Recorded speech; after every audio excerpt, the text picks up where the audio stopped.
Yi Xuanfei grabbed her hair and pretended to wave her hand. Juqi screamed in fear. Yi Xuanfei decided to go all out and knocked Juqi out. Then she took out her phone. Tian Han, I'm in the prop room backstage. After less than 2 minutes, Tian Han, who was in disguise, walked in from the other side of the hotel. Eldest miss, what can I do for you? This girl knows too much. Throw her to the back of the mountain. Eldest miss, the situation is very dangerous now. After the incident with the Eastern aristocratic family, I've been wanted by them. I'm helping you today, so please think of a way to get me out of the country. Don't worry. Although the Eastern aristocratic family has fallen, a starving camel is still bigger than a horse. There's still a way to get you out of the country.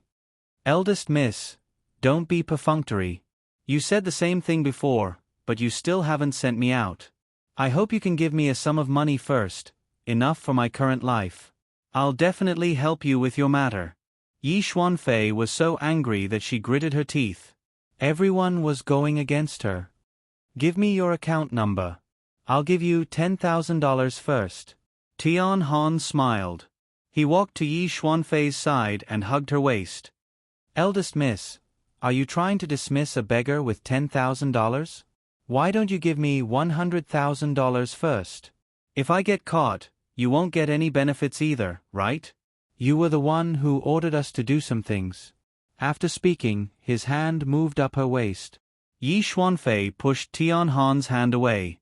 She was so angry that her lungs hurt. Back when she was still the eldest miss, who dared to treat her like this? Okay, I'll give you $100,000. Help me settle this matter immediately. I'll think of a way to get you out of the country. Then Yi Xuanfei immediately took out her phone and transferred $100,000 to Tian Han. Tian Han smiled and took out a big bag, putting Juqi into it. Don't worry, eldest Mississippi. I'll help you settle this at the back of the mountain. Before he left, he even blew Yi Xuanfei a kiss. Tian Han originally thought that he really treated her as a goddess. Before the Eastern aristocratic family fell, he would be obedient to her. But she didn't expect that when something big happened at home, this person would show his true colors. Relying on his spiritual power, he actually threatened her time and time again. Yi Xuanfei hated him so much that she wanted to kill him. Now, she actually had to be threatened by this kind of person. To her, who had always been proud and arrogant, this was simply a humiliation. Yi Xuanfei calmed herself down. No matter what, she had successfully mixed into the bridesmaids' team. Everything would go according to her plan soon. Yanran, in this kind of situation, I'll make it impossible for you to guard against me. Yi Xuanfei sprayed some perfume into her flower sprinkles and finally suppressed the smell of sulfuric acid. Although there was still a strange smell, at such a chaotic moment, she believed that no one would be able to detect it. The atmosphere at the scene was very lively. The host, Han Ming, was really working hard to warm up the atmosphere of Qiao Xiao and Yanran's wedding. The audience at the scene screamed excitedly even before they officially watched the ceremony. The countdown starts now. In 10 seconds, accompanied by the beautiful, lyrical, and romantic wedding march, at this happy moment, our beautiful bride will be personally handed over to the groom by her father. Best men and bridesmaids, please sprinkle fragrant rose petals on the red carpet and weave a flower-like dream for them. We wish that they can bask in the joy and blessings of their friends and create a beautiful future. A bright red carpet stretched from the main entrance of the banquet hall all the way to the center of the stage. With the last sound of the countdown, the lights in the hall dimmed and all the spotlights shone on the red carpet in the middle. The heavy doors slowly opened and the fairy-like bride held her father's arm and walked slowly from the end of the red carpet. The bride's father looked especially nervous, but the bride's eyes were calm and composed. The end of the red carpet could be seen at a glance. At this moment, Yanran looked directly opposite her. There was no one waiting for her in the center of the stage. Yanran's father whispered to her, "What should we do? Yanran, what should we do when we reach the center of the stage and there is no groom?" But Yanran's expression didn't change. She held her father's arm tightly and led him forward slowly and firmly. On both sides of the red carpet, the best men and bridesmaids were holding small flower baskets and scattering delicate rose petals on the red carpet. At this time, white smoke floated up from both sides of the red carpet.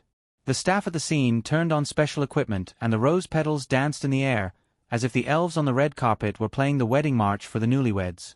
The bridesmaids and best men, who were scattering petals under the stage, were especially nervous. They also saw that there was no groom at all on the other side of the stage. Zhang Deong was so nervous that he couldn't breathe. He was so nervous that his whole body was trembling. He was so nervous that he felt like his soul was leaving his body. He scattered the petals mechanically and watched Yen Ran and her father walk slowly past him. They were about to pass the best men's area and go to the bridesmaids' area. They were halfway there, but there was no one on the other side at all. Yen Ran walked slowly and the rose petals danced in front of and behind her. The audience around her exclaimed in admiration. She knew that this scene must be very beautiful. Xiao Xiao, are you willing to miss such a beautiful scene? If you still don't appear, I won't be able to hold on any longer. Yen Ran saw the best men and bridesmaids waving their hands from the corner of her eye. They all had serious expressions and were like puppets. She glanced at them and was about to continue looking forward when suddenly, a special figure attracted her attention. She took a closer look and saw that this bridesmaid was different from the others.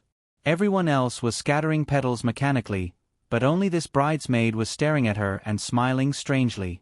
Her white-gloved hand was holding a handful of rose petals and throwing them at her. Yi Xuanfei. Yen Ran was alarmed. The spiritual energy around her rolled forward and the petals that Yi Xuanfei threw at her were swept up into the air like a gust of wind. Then, the petals were thrown back at Yi Xuanfei. Then, Yi Xuanfei screamed and fell to the ground. She covered her face and neck, as well as her exposed skin, and rolled on the ground. The sudden change in the scene shocked all the guests. The music stopped abruptly and the lights were turned on. At this moment, everyone saw a bridesmaid screaming in fear, "My face, my face." At this moment, Yi Xuanfei was covering her face and rolling on the ground in pain. The other bridesmaids were nearby and they were the first to discover what was going on. A pungent smell spread throughout the venue. It's sulfuric acid. Sulfuric acid. She actually has sulfuric acid on her. Everyone ran to the side and saw that Yi Xuanfei's clothes had been burned with several holes by the sulfuric acid. And because of the rose petals splashed on her skin, it was immediately burned into a few scars. Suddenly, someone screamed, "She actually had sulfuric acid in her rose petals just now. Someone come and arrest her." Chapter 323. At this time, Yi Xuanfei had already climbed up from the ground while enduring the pain. She looked at Yen Ran viciously, her eyes flashing with madness. "Yen Ran, don't even think about marrying Xiao Xiao. I won't let you win." At this moment, a sudden change occurred. Yi Xuanfei took out a porcelain bottle and waved it at Yen Ran's face. The pungent smell of sulfuric acid rushed into Yen Ran's nose. Yen Ran could have dodged directly, but her father was beside her. She had no choice but to push him down. As a result, she couldn't dodge in time and only had time to turn her face to the side. However, there were still bits and pieces of sulfuric acid falling on her neck. Immediately, a burning pain spread all over her body. Then she heard Yi Xuanfei shouting hysterically, "I can't have Xiao Xiao, and you can't have him either. I'm going to disfigure you today.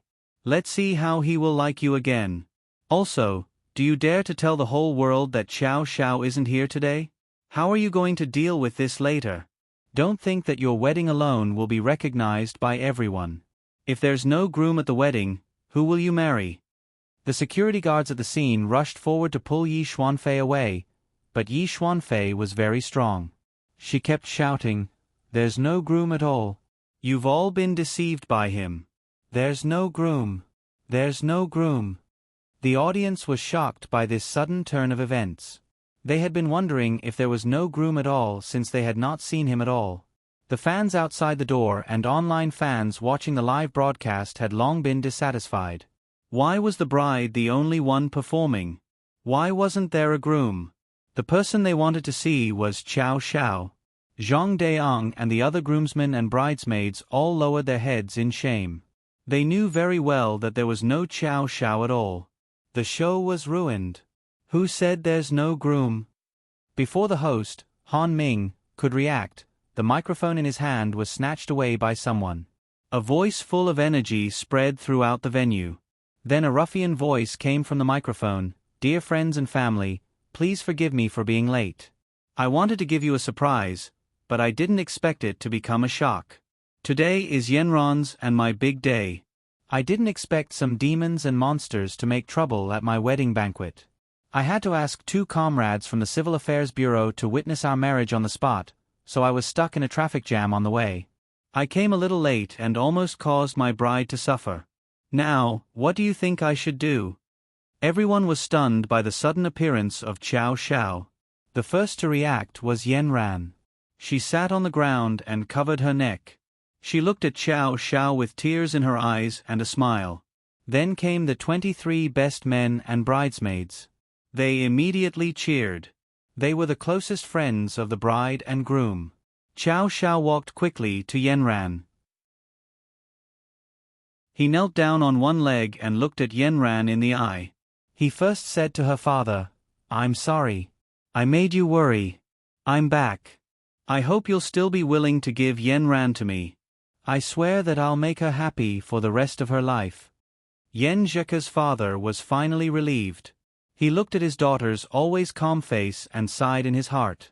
No matter how many complaints he had, they all disappeared at this time. As long as his child was willing, everything was fine. He handed Yanran's hand to Qiao Xiao. Qiao Xiao immediately grasped it tightly and put it on his chest. At this time, Yanran felt Qiao Xiao's wildly beating heart. Qiao Xiao didn't immediately pull Yanran up. Instead, he first checked her neck and saw that there were 2 obvious scars caused by sulfuric acid. His heart trembled.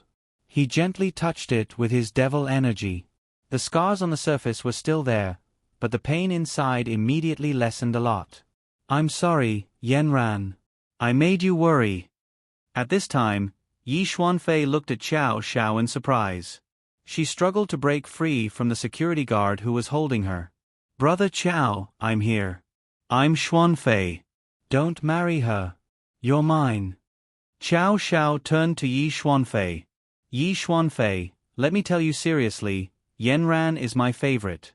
Yanran has already forgiven you for all the bad things you've done, but I didn't expect you to be so unrepentant. If I hadn't saved Juchi, I wouldn't have known that you were so vicious. Today, you even wanted to use sulfuric acid to disfigure Yanran. Yi Xuanfei, you've made all the sympathy I had for you disappear. I've brought the police. What awaits you is life in prison." At this time, Yi Xuanfei realized that Juchi and Tian Han had returned to the scene. At this time, Juchi rushed forward and slapped Yi Xuanfei. She was so angry that her whole body trembled. "We were classmates, but you actually took advantage of my kindness to harm Yanran. In the end, after I found out, you actually knocked me out and let this man drag me to the back of the mountain to destroy my body. But this man's lust didn't change. He even wanted to rape me before he died. Fortunately, Brother Qiao saved my life. Yi Xuanfei, I really didn't expect you to be such a vicious woman." The police came forward and took Yi Xuanfei away from the security guard. The farce finally came to an end. The host looked at the scene and said, "It's really a wonderful show. Everyone here didn't come in vain today. I just found out that Tian Han is a wanted criminal. Today, we can be considered to have done the people a favor by using the wedding to lure these 2 people out. There's more happiness when there's suffering. I believe that after this couple has cleared the obstacles, they'll walk towards a happier life in the future. Next, let's welcome today's male and female leads onto the stage." From this moment onwards, Yanran, Qiao Xiao, Zhang Deong and the rest revealed happy smiles on their faces. Everyone watched as the couple walked onto the stage. The man was dressed in a white custom-made suit and had a peerless face like Invincible. At this moment, he was handsome like a tree in the wind, like Pan in the mortal world, charming thousands of girls. The woman beside him was like an orchid in an empty valley, a cuckoo in the cold, a hibiscus out of the water, a snow lotus on an iceberg. The two of them smiled faintly and looked at each other. It was the kind of heart that was connected. It was the kind of love that spanned thousands of mountains and rivers. It was the kind of love that could not be tolerated by the world after experiencing countless pains and sorrows and still walking together resolutely. The tenderness and sweetness between the two of them was like honey, like syrup, like the sweetest Sufan mystery fruit in the world. It was so thick that it couldn't be melted. The witness of the Civil Affairs Bureau issued a marriage certificate to them on the spot, proving that they had become legal husband and wife. Ma Xiaoxian poked Zhang Deong with his elbow and said, "Have you noticed that Brother Qiao seems to be a little retarded when he smiles?" "A little.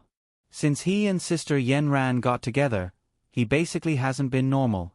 Do you think we can use the tricks we use to disturb the bridal chamber when he's in a good mood?" "I think we can. Tonight, we can finally be the masters." Zhang Deong and Ma Xiaoxian secretly discussed for a long time. Suddenly, Lu Hui squeezed in from behind. "What's Qiao Zhao's expression when he saw the gift I gave him last time?" Zhang Deong said proudly, "He came in a hurry today and the gift is still in the office. If he wants to take it back today, we have to disturb the bridal chamber and have fun." Lu Hui gave Zhang Deong a thumbs up and said, "You are indeed his brother. He can't wait for you two to get more and more fierce." "Okay, now I announce that the groom can kiss the bride." The host, Han Ming, announced loudly. Everyone in the audience began to shout loudly. "Wait a minute, my camera isn't ready yet. Wait a minute, the fans told me that it must be 360 degrees without any blind spots. Wait a minute, let me change the angle." Qiao Xiao smiled at Yanran and said, "Look at the voice of the crowd. We have to follow it. Let's create the kiss of the century." He directly leaned over and hugged Yanran's waist. Yanran was directly leaned back by him. Qiao Xiao leaned over and kissed Yanran. The long-lost breath actually made Yanran tremble. After Qiao Xiao kissed Yanran, he began to hold her and spin her around the entire stage. The two of them kissed as they spun. After kissing for a full minute, Qiao Xiao stopped. Yanran's face was flushed. Qiao Xiao asked the audience in a satisfied voice, "Did you capture all 360 degrees without any blind spots?" The audience replied in unison, "Yes." Then there was a burst of laughter. The atmosphere became more and more heated. Passionate music sounded. Qiao Xiao, as the groom, brought a wild song and dance on the stage. He loudly shouted, "This dance is dedicated to my goddess, my lover, my wife, Yanran." Yanran's eyes were filled with tears. This man who was as hot as the sun was her lover, her male idol, and the person she would rely on for her entire life. At this time, a white-haired old man silently walked up from behind her. "Crown Princess, I've made you worried during this time. The bridal room has been prepared. You can go directly in a while." Yanran turned around and saw the amiable Uncle Wu. She smiled with tears in her eyes and shook her head. "Uncle Wu, don't apologize. It was Qiao Xiao who saved me. Is he all right now?" Uncle Wu nodded hard. His Highness the Crown Prince was unconscious for 2 weeks after the last treatment. He just woke up this morning and immediately rushed over. He finally made it. Yanran turned back to look at Qiao Xiao, who was wildly singing and dancing on the stage. He did not look tired at all. Yanran's heart ached and a line of tears fell down. Qiao Xiao danced to the end and rushed over. He carried Yanran onto the stage and spun 3 times. His happy appearance shocked the audience. When the fans in front of the live broadcast saw such a happy Qiao Xiao, they had complicated feelings. When their idol got married, they felt sour as if they had drunk aged vinegar. But when they saw their idol so happy, the smiles on their faces almost overflowed the screen. It had to be said that Qiao Zhao's appearance at this time surpassed any other time in the past. As the saying goes, one's appearance is born from one's heart. Qiao Xiao did not need to put on any pretense or makeup. As long as he showed his true feelings on his face, he was the most charming man in the world. A fan took the lead and started to cry. Then 1, 2, 3. A group of fans cried loudly in front of the screen. It was unknown whether they were mourning their own fantasies or being moved by their idol's happiness. Xiao Zhao's 1-minute kiss of the century was captured by a 360-degree camera without any blind spots. It was replayed on a loop on the internet and became extremely popular. When it was first uploaded, the entire Weibo was paralyzed for 5 minutes. The two's fairy tale-like appearance, affectionate lips intertwined, and the initial exchange of affectionate eyes to the closing of both parties' eyes. It was simply a well-shot romance film. There was no need for a director, no need for positioning. As long as they acted themselves, they could win the Best Actor and Actress award. The atmosphere at the scene, the atmosphere on the internet, and the atmosphere outside the venue was surprisingly hot. On this magical day, the first day of the new year, the feelings were transmitted, fermented, and touched every lover in the world.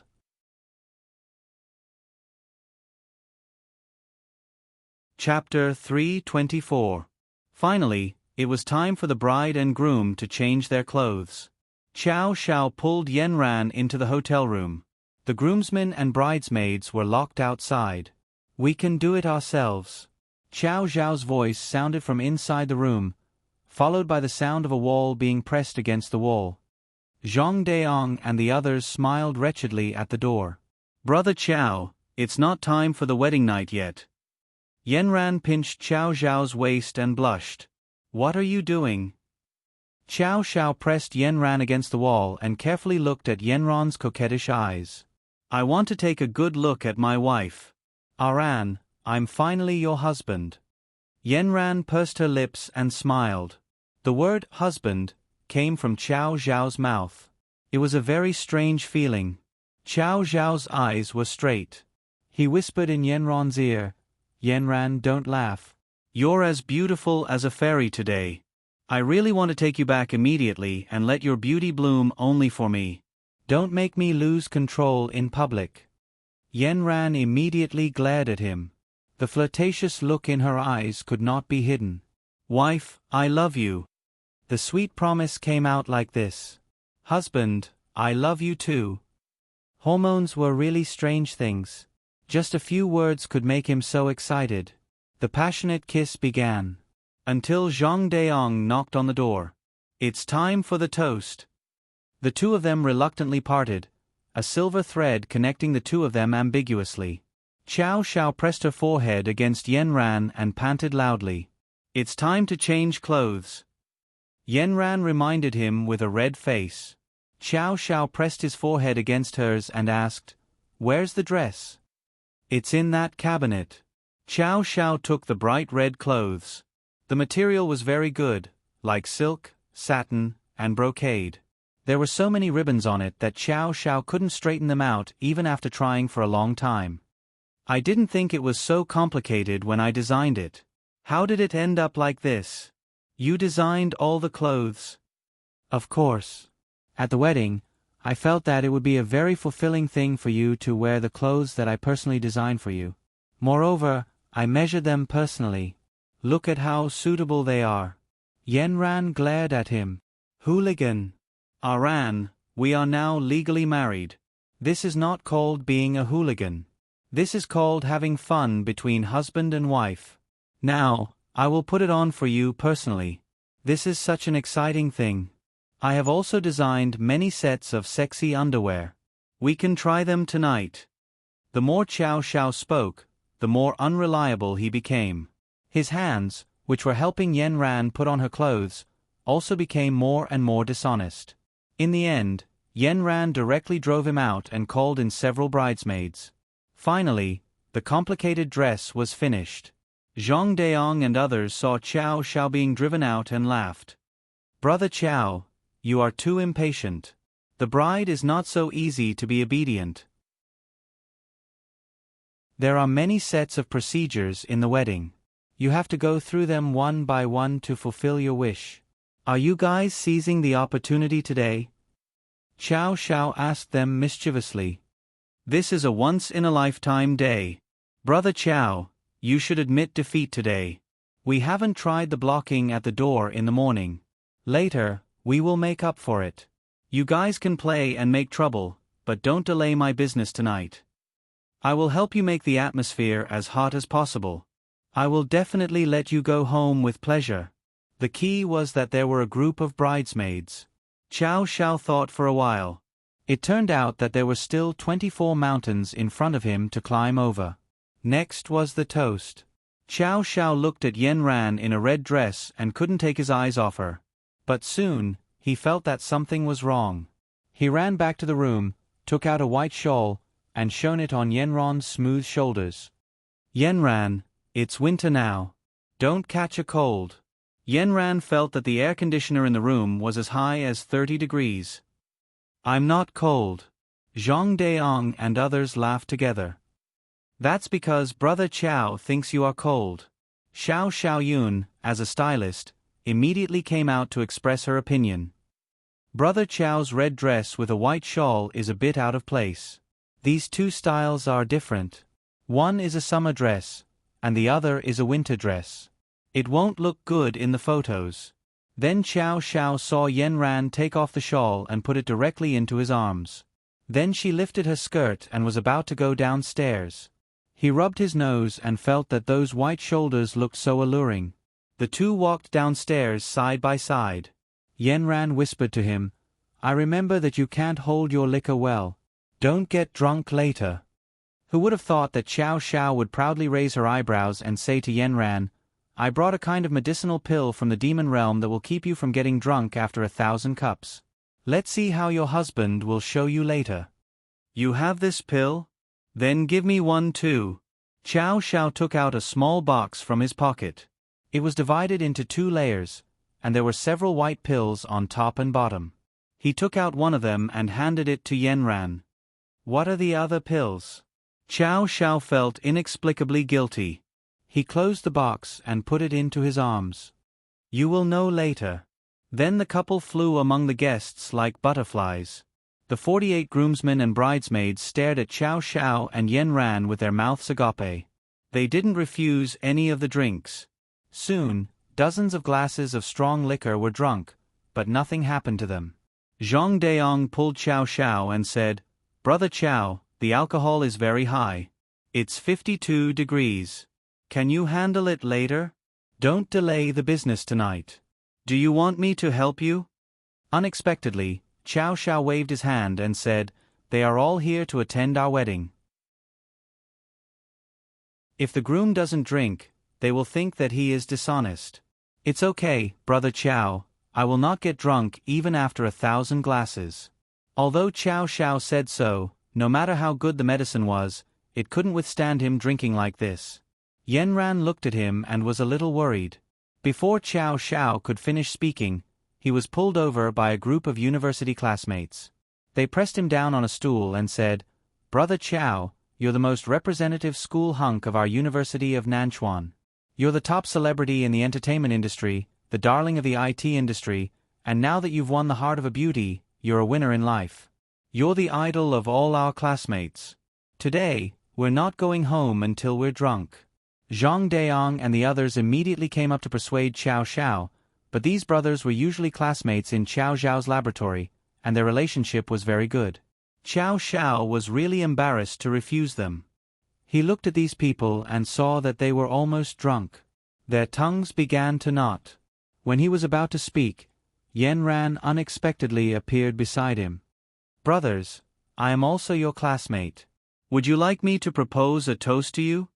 Sister-in-law came to propose a toast in person. That is giving us a lot of face. Come, let's drink. Yen Ran said directly, I will drink 3 glasses. Everyone, do as you please.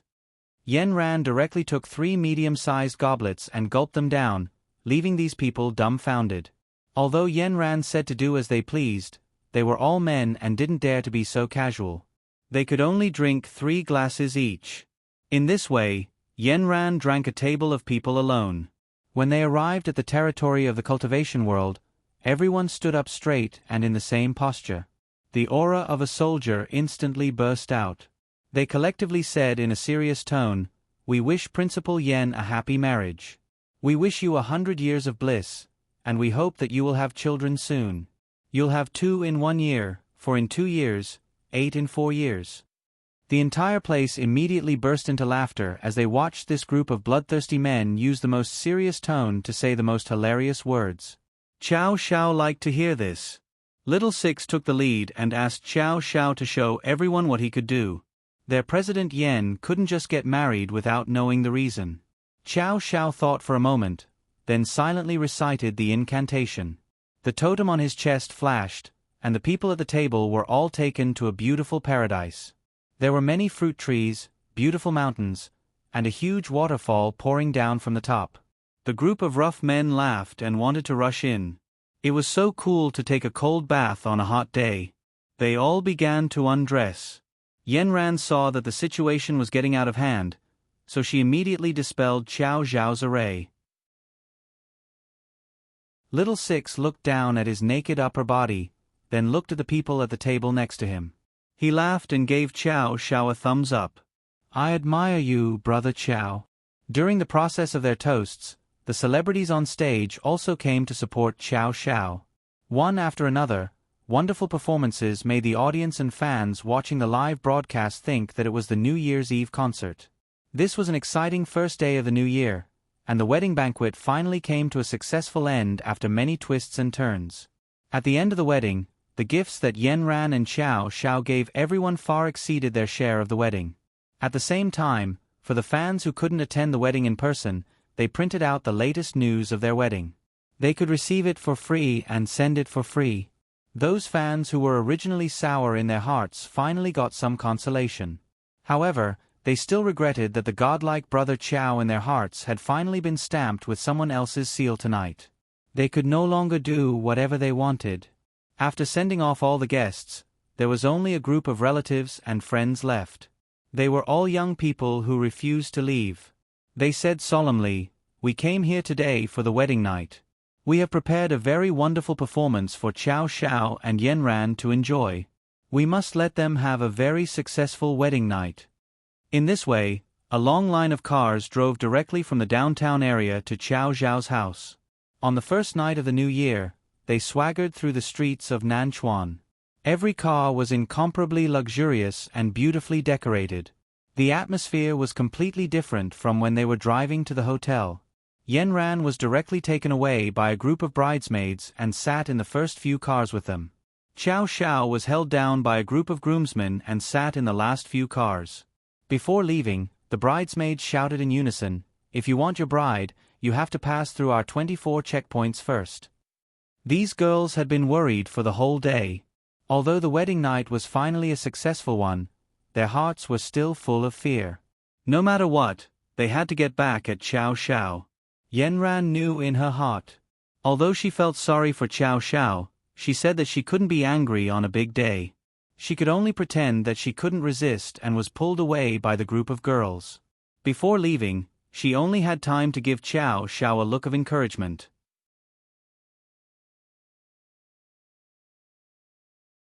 Chapter 325. The long line of cars surrounded Qiao Zhao's villa in a circle. The end of the line was connected to the end, and there was a large space in the middle. Zhang Deong had been here before. He asked Qiao Xiao strangely, "What's going on? Your house seems to have grown bigger." Qiao Xiao took a look. Indeed, the courtyard of their house had expanded outwards. At first glance, it really did look like his crown prince palace in the Devil Realm. He knew that Uncle Wu must have thought of a way to temporarily increase the size of the house. Qiao Xiao couldn't help but feel nervous. He didn't know if Uncle Wu had finished everything. The new house wouldn't be the same as before he left, right? How sad would Yanran be if she saw it? After a while, he heard a group of bridesmaids exclaim inside. Then, he actually heard Yanran's laughter. His heart was finally at ease. The house had obviously been renovated. Nothing could be seen from the outside, but the interior was decorated in the same style as the Crown Prince Palace. It was decorated with carved railings and painted rafters. It was antique. The room was filled with red silk and the quaint furniture. Luminous pearls hung directly from the top. Under the illumination of the lights, they looked like colorful balls, illuminating the entire villa as if it was daytime. The house was filled with the pleasant smell of sandalwood.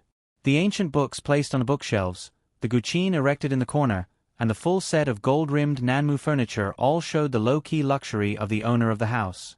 Yanran looked at this brand-new place. The trace of bad memories had disappeared. The only anxiety in her heart had also been soothed. This was her and Xiao Zhao's new home. When the group of bridesmaids surrounded Yanran and sat in her new house, the door was immediately locked. A group of groomsmen surrounded Xiao Xiao and followed behind. They only heard the bridesmaids inside coughing twice. If you want to hug the beauty today, you must complete our challenge task. The first task is to recite 5 lines of poetry that you have admired for a long time in 1 minute. The group of science and technology guys were dumbfounded. Hurry up and search for your phone. Before they could finish searching, Xiao Xiao went up and said, Guan Guan Ju Jiu, in the river continent, a fair and graceful lady is a good match for a gentleman.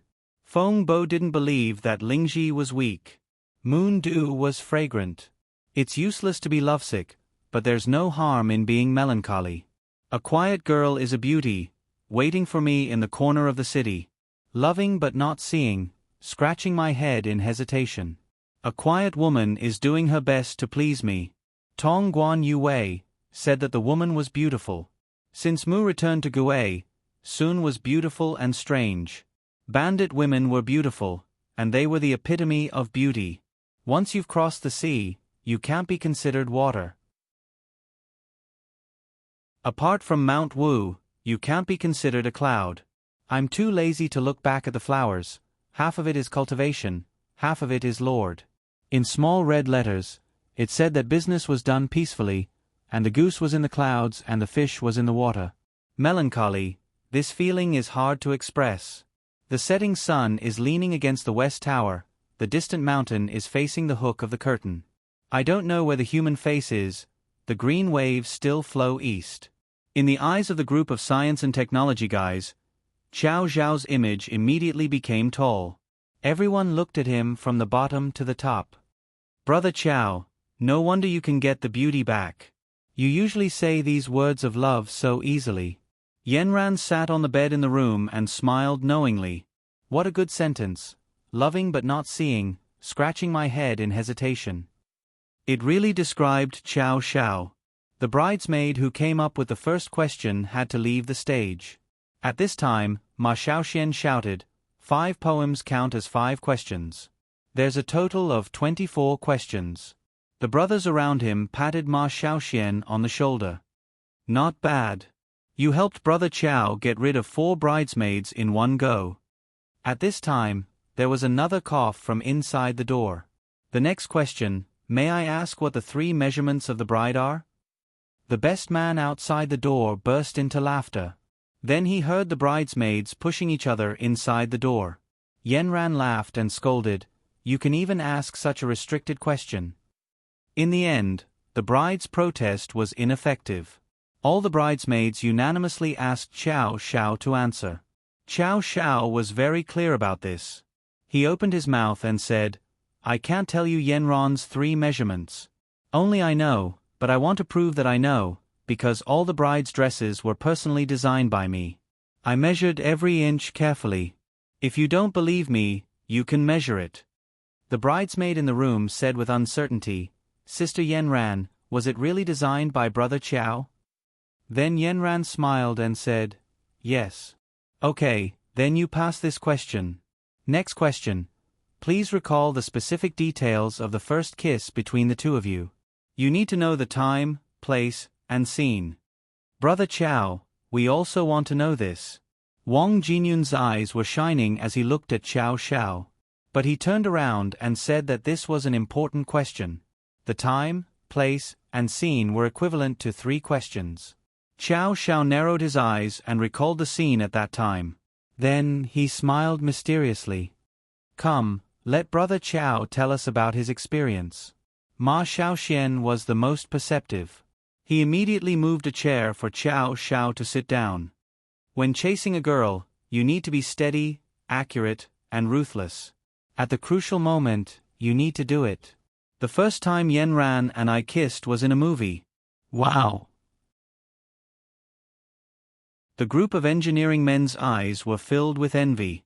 At that time, your brother Chow, I was quick-witted and directly booked the last 2 rows of seats. Was there such a thing? The 24 engineering men's mouths were wide open. Then came the most important part. At that time, the scene in the movie happened to show the male and female lead kissing, and then Yenran. Chow Shao. Yenron's voice suddenly sounded, full of warning. Chow Shao was originally sitting with his legs crossed, but at this moment, he suddenly trembled and slid down from the chair. Then Yenran was taken by me. Oh. The 24 groomsmen's word was like a lingering echo, full of meaning. The bridesmaids inside the door were all laughing together. At this time, Chow Shao was just warned by Yenran and worried that the bridesmaids would cause trouble again. He gave Zhang Daong a look and said, "Think of a way to get in quickly." Brother Chow, according to the experience on the internet, if you want to get in, you have to use money. Have you prepared your red packet? Wang Jinyun asked boldly. Shit, I was in a hurry and didn't have time to prepare. Chow Shao rolled his eyes and looked at the luminous pearls in the room, and shouted at the door, "Dear bridesmaids, I prepared a generous red packet for you. It's the luminous pearls hanging outside the room. Unfortunately, the gap is too small and can't be stuffed in. I don't know if you want it, but the groomsmen outside the door said that they will give you 1 minute. If you don't come out and take it, they will share it with you." Sure enough, within 3 seconds, a group of bridesmaids rushed out. The door of the room was wide open, and the bride was sitting in the middle of the 10-meter bed, laughing and looking at Chow Shao. The chair that Chow Shao was originally sitting on was placed at the door. When he saw the group of bridesmaids rushing out, he quickly jumped out of the way and the chair was immediately pushed to the side. Taking advantage of the fact that no one was around, Chow Shao immediately rushed into the room and knelt in front of Yenran. He winked and said, "Wife, it's really not easy to marry you." Everyone's face was filled with joy. The luminous pearls in their hands illuminated their youthful hearts and faces. At this moment, someone said, "The door that was blocked in the morning has been fixed. Isn't it time for the bridal chamber to officially begin tonight?" Yes. 48 people's voices were loud and powerful, and it was as if they were going to flip the roof of the room over. Chow Shao immediately said in advance, "Time is limited, let's play for a while more. We can't delay my business with Yenran." "Brother Chow, it's not even 10 o'clock, why are you in a hurry?" "Is it not Brother Chow who is in a hurry, but sister-in-law who is in a hurry?" Chow Shao laughed and scolded, "You bunch of brats, it's fine if you make fun of me, but you dare to make fun of your sister-in-law, all of you are tired of living." Next, the game began. From eating apples to peeling bananas, from lighting matches to blowing peanuts, from finding chocolates to drinking wine together, a group of unrestrained young people tormented Chow Shao and Yenran. Chow Shao finally said, "You bunch of brats, wait, see if I won't torment you to death in the future." The atmosphere in the bridal room became more and more enthusiastic. At 12 o'clock, fireworks were released outside the window. Everyone went to the window and watched the beautiful fireworks connect into a line, stringing a few big words. Chow Shao loves Yenran. Wow. Yenran thought back to the night before New Year's Day, when she stood alone in front of the window. Compared to the lively night today, the wound in her heart was filled to the brim. She looked at Chow Zhao's side profile, her long eyelashes fluttering due to the sparkling fireworks. She smiled more than she had in the past 20 years. Chow Zhao's promise echoed in her ears, "Yenran, I will definitely bring you happiness." Tonight, she was really happy. After the fireworks finished, Zhang Daong pushed in a shelf with all kinds of props and equipment. "Brother Chow, choose yourself. We will give you all 18 types of martial arts to help you improve some of your skills." Chow Zhao's eyes widened. "Did you guys empty the sex shop? This is a token of our best man's appreciation for you. That's all for tonight. The rest of the time is yours." After that, the best man and bridesmaids dispersed and left with their night-luminescent pearls. Finally, it was quiet. Looking at the mess in the bridal room, Chow Shao and Yenran looked at each other and smiled bitterly. Although it was a lively night, this group of people really made a mess. "Ah Shao, my image is completely ruined tonight. Do you think it's a good idea for me to go somewhere far away tomorrow? Yenran's hair was already messy, her makeup was also ruined, and her clothes were stained black by the chocolate. Aran, do you not believe in your husband's ability? Do you think you can get out of bed tomorrow? Qiao Zhao's clothes were also crumpled at this time, and his face was already full of lipstick marks from Yenran's kisses. Bah, you pervert! Yenran poked Qiao Zhao's forehead with a finger. Yesterday, I was a pervert, but today, I'm a licensed pervert. Aran, from today onwards, we should have 7 consecutive days of fooling around. Yenran spat at him. Uncle Wu said that you just woke up this morning and your body hasn't recovered yet. You should rest well today. Aran, I heard that you can't stop once you've started. Otherwise, it's not good for your body. You see, I've been holding it in for more than a month. Out of consideration for my body, I can't rest today, right? Yenran got up, bypassed Qiao Zhao's wolf claws, and ran to the bathroom. Tonight, Yenran, the little white rabbit, was destined to be unable to escape. The big bad wolf, Qiao Xiao, followed closely behind, and the room immediately heated up.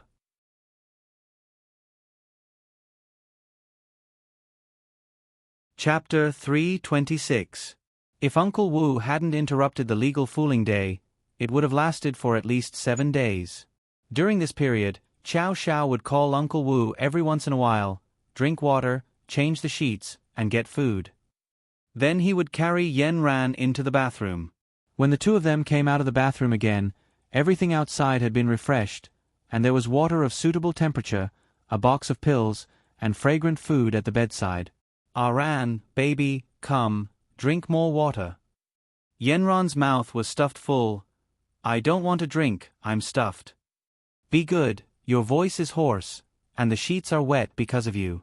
You need to replenish your water now. Yenran almost spat out a mouthful of rice. It's all because of you who don't know how to control yourself. Yenran rubbed her waist while pinching Qiao Xiao. She was extremely depressed in her heart. In any case, she was a cultivator above the divine void stage. She didn't expect that she would be tormented by Qiao Xiao until her waist and back were sore. She stared at Qiao Xiao. Don't torment me like this. I'm going to sleep for a while. I'm exhausted. Qiao Xiao picked up a pill on the table and fed it to Yenran. What is this? This is a good thing brought back from the devil realm. It's for you to replenish your energy. After eating it, your waist won't be sore anymore. Qiao Xiao looked at Yenran with gentle eyes, and at the same time, there was a bit of slyness in his eyes. Yenran obediently took it, but after a while, she found that a fire came directly from her dantian, and Qiao Xiao was smiling like a fox in front of her. She gradually felt that her mouth was dry, and Qiao Zhao's thin lips opened and closed, as if he was sending a silent invitation. Then Yenran had no choice but to pounce on the delicious food in front of her. Qiao Xiao pretended to dodge. Wife, you're making it difficult for your husband to take the initiative.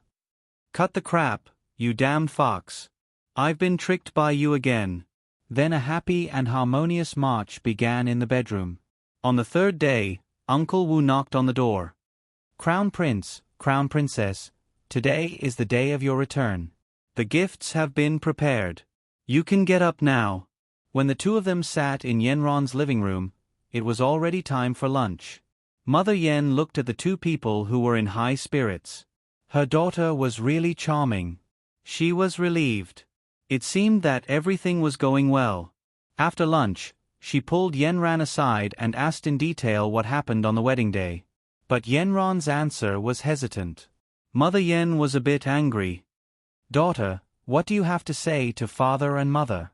Qiao Xiao is good at everything, but when it comes to something as important as the wedding, he really made us worry for an entire day.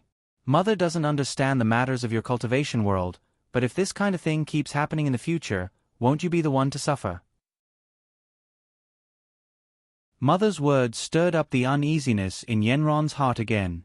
She couldn't tell her mother that Qiao Xiao was from the demon world, but for many people, that was also an untouchable space. After returning home that night, she refused Qiao Zhao's hand when he wanted to pull her into the bedroom, and had him sit in the living room. Qiao Xiao, I've been led astray by you these 2 days. I haven't asked you properly, what's with the hole in your chest? Yenran no longer smiled mischievously with Xiao Xiao and asked him very seriously. Yenran, first of all, I'll correct your faulty wording. You weren't led astray by me, I was led astray by you. Yenran was speechless. That's not the point. Speak properly. Yenran, do you think it doesn't look good? I haven't had time to repair it yet. In 2 days, I'll use a good medicinal pill to eliminate it. Then it won't be an eyesore to you. Xiao Xiao, don't talk about other things. Speak properly. Yenran was a little angry. Xiao Xiao saw that he couldn't muddle through anymore, so he had to tell the truth. That day, I saw that you were in pain when you were cursed. Later, I went to the study on the 2nd floor and found a lot of books. One of the books taught me a way to transfer the curse from your body to mine through consummation. But if I told you clearly, you definitely wouldn't be willing, so I had to lie to you and say that I could communicate with the demon world that night. You know what happened after that? Yenron's eyelashes trembled. Then how did you cure it? Don't mention this matter.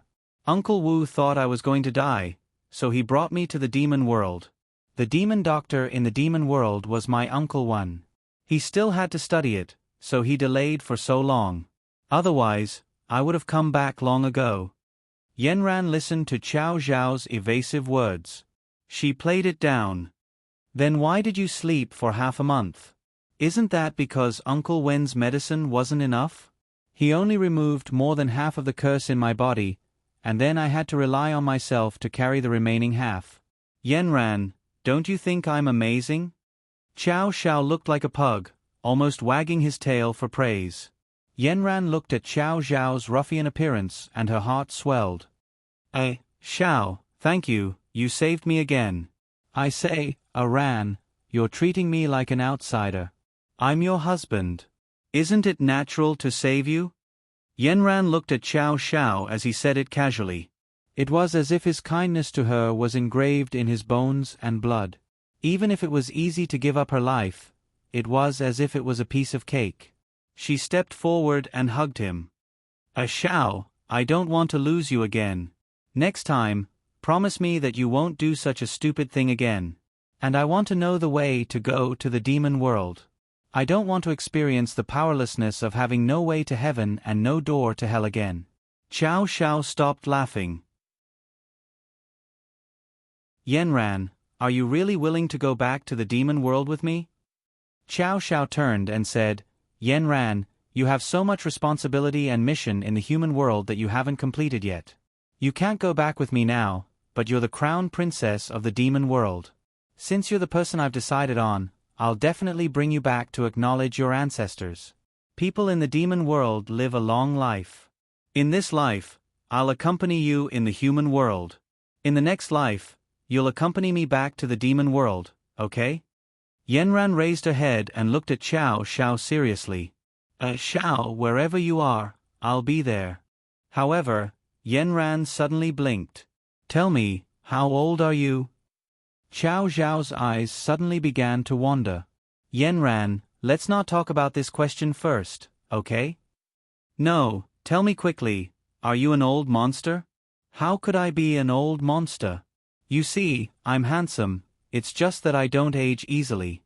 What about me? If I become an old woman and you're still like this, what should I do? No, Yenran, didn't you see that I brought a lot of pills? Those are for you. After you master the hibiscus chart, you'll be like me, living a long life. Then let me ask you another question. Last time, Uncle Wu said that I can't go to the demon world. What should I do in the future? At this moment, Uncle Wu quietly appeared. Crown Princess, blood and milk fusion is the greatest authorization. As long as you have a little crown prince in the future, you'll officially become a member of the demon world. The happy married life began. Xiao Xiao and Yenran, these two human-shaped dog food dispensers, were too ostentatious. It felt good to show off their love, and it felt good to keep showing off their love. It had been showing off for almost a year, and it really felt good. In the beginning, Xiao Xiao liked to post beautiful photos of himself on his WeChat moments, but he changed to posting photos of him and Yen Ran showing off their love. Every time, there would be a line of people below. Gluten that loves to eat dumplings. Ever since Brother Chow got married, he transformed into a titanium alloy dog and blinded us. Waves with you. Ever since Brother Chow got married, my WeChat moments mainly produced dog food, lemon-flavored. Long life. Let's accompany in the mortal world, eat white and fat. Sand sculpture crossing the river. Why is it Valentine's Day again? I haven't digested the dog food I ate last year. Walking snow, I'm withered. Pandora's box. Brother Chow is showing off his love again. When will he send me a partner? Gathering at the village entrance to steal the goose. Showing off your love every day, Brother Chow. Have you considered the feelings of your fans? Chow Shao also completely changed from a playboy to a hard-working young man. Since he married Yen Ran, he had a smooth journey in the entertainment circle. After the design of the security system was patented, a lot of orders flew to Star Entertainment Technology. Chow Shao was distressed that Yen Ran was so worried about the matters of the cultivation world. She had paid too much, and she would call him every day to praise him. Shao, you are so powerful, you can definitely do it. Chow Shao immediately felt dizzy and disoriented. He spread out his hands. There was no way, so he had to work hard to make money to support the family. After the marriage, no matter how busy Yen Ran was, she would still think of buying gifts for Chow Shao, and Chow Shao would send things to Yen Ran every 3 to 5 days. Sending gifts to each other all year round, 5/20, 13/14 was even more busy. The most important thing after sending gifts was to post it on WeChat Moments. Don't ask, if you ask, you will always show off your love. And he promised to give Yen Ran even more tricks. With the totem, he could take Yen Ran wherever she wanted to go. Before going to bed, he thought of a good place, and Chow Shao would take Yen Ran there. Sometimes in the prairie, sometimes in the clouds. The most wonderful thing was that except for the flocks of cattle and sheep and the clouds, the whole space was empty. The crown prince of the devil world could do whatever he wanted. Yen Ran always wanted to escape immediately at this moment, but she was always chased back by Chow Shao. Ran, don't be shy, there is no one else here except us. I promise to make you tremble with excitement. Next time, it will be more addictive. When Yen Ran supported her waist that was about to break and returned to the bedroom with a flushed face, she generally had to take all kinds of medicinal pills given by Chow Shao. Ran, be good, eat and sleep for a day. If you don't eat, you will sleep for 3 days. At this time, Yen Ran didn't even have the strength to glare at him. About 2 years passed in this sweet way. Suddenly, one day, Uncle Wu suddenly said, I seem to have felt the breath of the little crown prince. Crown princess, you should have been authorized to become a member of the devil world. Before Yen Ran could react, Chow Shao jumped 3 feet high and shouted ecstatically, Yen Ran, my crown princess, I am going to be a father. Seeing Yen Ran's belly grow bigger day by day, Chow Shao forbade Yen Ran to go out again. Every day, he would lie on Yen Ran's belly and listen to the movements of the little guy inside. If he was kicked, he would be foolishly happy. In the last month before she gave birth, Chow Shao directly asked for leave, turned down all filming assignments, and focused on accompanying her at home. Every day, he accompanied Yen Ran to exercise in the back mountains. If they didn't walk 10,000 steps, the two of them wouldn't go home. Uncle Wu changed the different kinds of tonics he brought from the devil world for Yen Ran to eat. When Yen Ran finished eating, her body would emit heat, and Chow Shao would happily get his way. At 3 o'clock in the morning, Yen Ran said she wanted to eat sour plums. Chow Shao didn't hesitate to get up and drive 10 kilometers across the city. He knocked on the door of the room where she was sleeping and bought Yen Ran's favorite at a high price. The time before bed was the happiest for him. He accompanied Yen Ran in bed and talked. Every day, there were endless words to say, endless pranks to do, and endless kisses to make out. When Yen Ran fell asleep, he hugged Yen Ran's big belly and grinned from ear to ear. He imagined his baby son was about to be born and how wonderful his ideal life was. Day after day, he was very happy. It was the kind of happiness that was truly carefree. Everywhere he looked, he was shining, haha.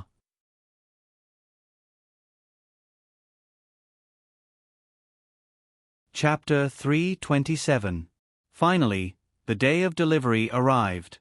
Yenran had just finished eating a sour plum in the middle of the night when she began to complain of a stomachache. Xiao Xiao quickly sent Yenran into the delivery room and followed her in. Yenran was in pain for an entire day and night. Xiao Xiao's heart was in turmoil for an entire day and night. Looking at the teeth marks on his arm and Yenran's sweaty face, he made up his mind to spank the little guy 3 times as soon as he came out. However, Xiao Xiao did not get what he wanted. He only spanked once before the little guy's demonic voice reverberated in his ears. Then, the nurse carried him away. He only cared about Yenran and did not have the heart to care about his son. It was only after Yenran and the child were sent back to the ward that Xiao Xiao began to fiddle with the little guy in front of him. His eyebrows, nose, and eyes were all wrinkled together. He had a cold look on his face and looked at everything with disdain. "Aran, is this our child? Why is he as ugly as a monkey?"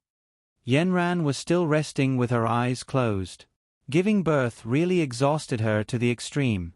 When she heard Xiao Xiao's words, she immediately waved her hand, gesturing for Xiao Xiao to stop disturbing her. "According to our looks, we shouldn't look like this, right?" He was still poking the little guy's body with a finger. After a while, there was a wah sound. Xiao Xiao was startled. He hurriedly tried to carry Xiao Xiao and coax him, but the little prince did not care about him at all. His 2 hands and 2 legs kept flailing around. Xiao Xiao was not careful and was immediately kicked twice on his godlike face. Yenran frowned from the noise. She moved her body in the quilt, but her stomach was still in pain. She opened her eyes slightly and saw the little prince's feet kicking Xiao Xiao's face. She laughed out loud. "Bring the child over. He's probably hungry." Xiao Xiao hurriedly handed the little crown prince, who had left him at a loss, to Yenran. Yenran lifted the quilt and placed the child by her side. It was really strange.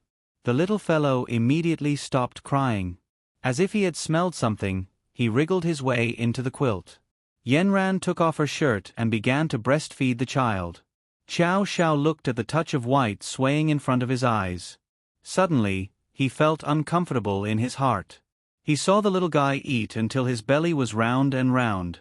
Like a satisfied kitten, he burped and lay down on his back. Xiao Xiao picked him up and threw him on the small bed next to him. The little guy was satisfied and did not notice how his father did not care about him. He directly fell asleep. Xiao Xiao squeezed into Yenran's quilt. Seeing Yenran close her eyes again and ignore him, he squirmed into the quilt. After a while, he raised his head. "Aran, there doesn't seem to be any smell." Yenran made a sound. She pushed Xiao Xiao's head away and went back to sleep. On the 3rd night, Xiao Xiao finally took the 2 babies home from the hospital. As soon as he got home, he said to Uncle Wu, "Yenran is tired these 2 days. Let her have a good rest. The little guy will sleep downstairs with the nanny. It has already been arranged. Your Highness, the Crown Prince, rest assured." Uncle Wu waved his hand. Several nannies from the demon realm took care of their duties and arranged all the affairs of the little Crown Prince. At night, only earth-shattering cries could be heard. The lights in the entire villa were all lit up. "Yenran, you don't have to worry. The nanny will take good care of him." Xiao Xiao held Yenran in his arms, turned over and went back to sleep. Yenran had just fallen asleep after being tossed around by Xiao Xiao. At this time, she was too lazy to even lift her eyelids. This guy had been an ascetic monk for several months and had long been unable to bear it. Finally, on the day she returned home after unloading the goods, he exploded. However, although the 2 people ignored him, the little Crown Prince did not agree. No matter how they coaxed him downstairs, he would not listen. Several nannies were anxious. After an hour, the little Crown Prince was still crying with a demonic nature. As expected of the blood of the Crown Prince of the demon realm. After crying for an hour, he was not tired at all. Instead, he became more and more energetic. Even Uncle Wu had to get up to see if the little Crown Prince was sick. Just like this, when Xiao Xiao was holding Yenran in his arms and having an erotic dream, the door was knocked. Chow Shao grabbed his hair angrily and got up to open the door. He shouted angrily, "What happened?" Unexpectedly, his voice was immediately drowned out by an angry cry that cut through the sky. It was 2 long cries and 1 short. 2 short cries and 1 long. The former seemed to be complaining about something, while the latter seemed to be holding in a bellyful of anger and was about to faint. "Your Highness the Crown Prince, there is really no other way, so we came to find the Crown Princess. The little Crown Prince is crying and cannot be coaxed. Please forgive us, Crown Prince." The nannies were all kneeling on the ground with their heads down, not daring to breathe loudly. Chow Zhao's entire body was so depressed that it was like the dog days of summer. Just as he was about to explode, he heard Yenron's voice from behind him. "Carry him over." The nannies quickly crawled up and handed the little Crown Prince to Yenran. Unexpectedly, the little fellow immediately stopped crying and snuggled into Yenron's chest, smacking his little mouth non-stop. Chow Shao turned on the lights and looked at the little fellow with a frown. He didn't expect that Chow Shao would see pride in the little fellow's eyes. Following this, Yenran, who was in Chow Zhao's arms, no longer belonged to him. Yenran hugged the little fellow and fell into a beautiful sleep. Chow Shao looked at his empty arms and felt sour in his heart. It was like this for several days. Chow Shao really couldn't stand it anymore and had Uncle Wu take the child out to live. Unexpectedly, in the middle of the night, a car drove through the villa's gate. Before it entered, Chow Shao heard a demonic sound piercing his ears. The nannies knelt in a row in front of the bedroom door and history repeated itself. Other than this, the little Crown Prince was quite outstanding in other aspects. Yenran hung her little star on the little fellow since he was young. At the same time, Chow Shao also tied the bracelet with Kong Ming and Kong Xiaoming on the little fellow's wrist. It was strange. Perhaps because of Chow Zhao's bloodline, Kong Ming, Kong Xiaoming, and the little fellow's communication was quite smooth. The little Crown Prince Chow Yun was nourished by Little Star's spiritual power and was taught by the 2 learned scholars, Kong Ming and Kong Xiaoming. It was unrealistic to think that he wasn't outstanding. Yenran originally wanted to nurture him into a successor of the cultivation world like her, but she found that Chow Yun didn't have qi. She was discouraged. Could it be that she couldn't cultivate after giving birth to a child? But later on, Chow Yun could directly retrieve things from a distance. Only then did Yenran know that he was a combination of Chow Zhao's and her own demonic energy and spiritual power. He was born with the ability to hide. The little Crown Prince Chow Yun seemed to mature earlier than other children. Looking at his calm face, he always spoke and did things like an adult. Other than fighting with his father for his mother, he would show some childish side. Just like this, until the little Crown Prince was 10 years old. Chow Shao fought with him for 10 years with wits and courage to fight with him for Yenran. The little Crown Prince was even better at clinging to his mother than he was. His eyebrows gradually grew, combining the strengths of Chow Shao and Yenran. Since he was young, a bunch of little girls revolved around him. But this little Crown Prince was even colder than his mother. Other than clinging to his mother, he was cold to everyone, including his father who was always clinging to his mother. Since he was young, he was very interested in the totem at home. He held it in his hand like a treasure. Chow Shao didn't pay much attention to it before, but one day, he suddenly found that he was locked in a formation by this little fellow. His sense of crisis increased greatly. He snatched the totem from the little fellow's hand. "Tell Daddy, why did you lock Daddy up?" "Because Daddy always wants me to snatch Mommy." Chow Shao finally understood why his Lord Father disliked him after he was born, saying that he was taking up his lady mother's time. Now, this son of his made him so angry that his teeth itched, but he couldn't hit or scold him. When Yenran glared at him, he could only raise his hands and surrender. No wonder his imperial father would throw him to the human world to gain experience. He didn't understand before, but now he seemed to understand. He really felt that this was a very necessary thing. Moreover, his Yenran and the little Crown Prince also had to go back to their in-laws' house. It seemed that it was time to go back home. On the first day of the new year, Chow Zhao's new movie won the highest award. However, Yenran was too busy and didn't see the premiere. Only when the award ceremony was about to end did she see his figure appear in a hurry under the stage. Fortunately, she finally made it. Qiao Xiao showed a big smile and said the last words of thanks to his family.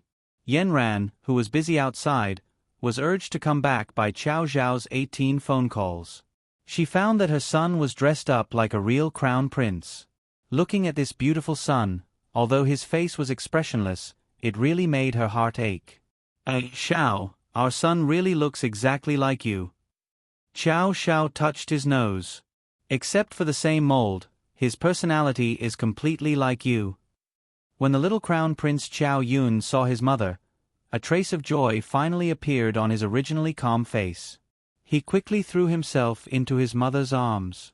Mom, Dad said that he'll take me to the demon realm to play during the new year. Are you going? Yenran hugged her cute son and kissed his little face fiercely. Qiao Xiao stretched his face over and kissed Yenran's face fiercely. Yenran, let's go to the demon realm to play during the new year. Yun has grown up and wants to go out and see the world. We're going to the demon realm? Yenran couldn't help but feel nervous. What do I need to prepare? Qiao Yun, come down and play by yourself. Mom and Dad want to talk for a while. Qiao Yun twisted his body and grabbed his mother's neck. I want to listen to whatever you say. Qiao Xiao made a gesture to slap his little butt. Boys are grown up. How can you always pester your mom and your little girlfriend? Our Xiao Yun has a girlfriend. Yenran hugged her son happily. Those people are just a trace of spiritual power in my circle of friends. Mom is my favorite. This familiar sentence made Yenran laugh. Go play. Mom and Dad have something to talk about. At this time, the little guy twisted his butt and got down from his mother's arms. He ran to the next room and poked his head out from time to time.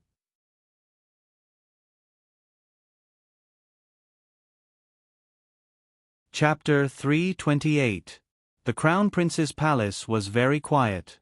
Other than the sound of a few people dozing off at the door, there was no other sound. This was the first time Yenran and Qiao Yun came here, but they did not feel unfamiliar at all. This was because the decorations here were exactly the same as their home. Qiao Xiao, Yenran, and Qiao Yun all changed into the clothes they wore in the demon world. Qiao Yun felt it was very novel and a faint smile appeared on his calm face. After a while, the Crown Prince Qiao Xiao did not see anyone. He could only walk to the door and kick a few people awake. After being kicked a few times, the people immediately woke up and knelt in a row on the ground. Where is everyone? Where did everyone go? Qiao Xiao turned around and lazily sat down in a chair. Reporting to Your Highness Crown Prince, today is the Demon Lord's wedding day. Everyone has gone to the concubine's palace to help. What? Qiao Xiao directly slid down from the chair in shock. Yenran also turned around in shock. Qiao Xiao expressionlessly turned around and looked at the maid kneeling on the ground in front of him. Where is my mother? How could she allow this to happen? Qiao Xiao asked in a stern voice. Princess is sick. I heard that the concubine is taken in to drive away the bad luck. The maid had never seen the crown prince so angry before and her body began to tremble. Qiao Xiao immediately rushed to his mother's palace. Yenran followed closely behind while Qiao Xiao stayed in the palace alone. Qiao Zhao's mother's palace was behind the crown prince's palace. It was originally the most glorious palace in the entire palace. There was a circle of pavilions and towers that surrounded this flower-shaped palace. Qiao Xiao remembered that this was originally the most dazzling place. Every night, there would be music coming out. There would be several hundred servants from the lowest to the highest level, all to serve his mother alone. Today, the imperial concubine mother palace was like a sickly flower on its last breath. Even the dewdrops on the roof of the palace had become dull and lusterless. Qiao Xiao rushed through the door and saw a circle of people kneeling on the ground. Wen Wan was sitting by the bed and had obviously lost a lot of weight. His mother, who was originally beautiful, was lying lifelessly on the incomparably expensive carved bed like a porcelain doll. Her entire face was frighteningly white. Mother! Uncle Wen! Chow Xiao rushed forward and grabbed his mother's slender hands. Only now did he realize that his mother's wrists were no longer as round as before. Instead, they were frighteningly sharp. Wen Wan was startled by Chow Xiao's sudden appearance, but she quickly calmed herself down. She patted him on the shoulder and said, "Everything is arranged by fate. It's good that you came back. You can see your mother for the last time." "What do you mean by the last time?" Chow Xiao was filled with fear. "Your mother contracted a strange illness a year ago." The Devil King was so worried that his hair turned white. He searched everywhere for famous doctors and medicines, but they couldn't cure her. Later, the state preceptor gave him an idea. He told him to marry a concubine today. If she still doesn't get better, then... Wen Wan choked up and couldn't continue. Chow Xiao's heart sank little by little. Has she taken all the medicine? Is it all useless? Uncle Wen, is there nothing you can do? What kind of illness does my mother have? It's all because my medical skills are not good enough. I haven't found anything yet. A string of tears slid down Wen Wan's eyes and dripped onto the princess consort's face. Can I take a look? A cold female voice sounded. Wen Wan looked up and saw an incomparably beautiful woman calmly looking at her. Her eyes revealed calmness and the powerful aura of someone who had been in power for a long time.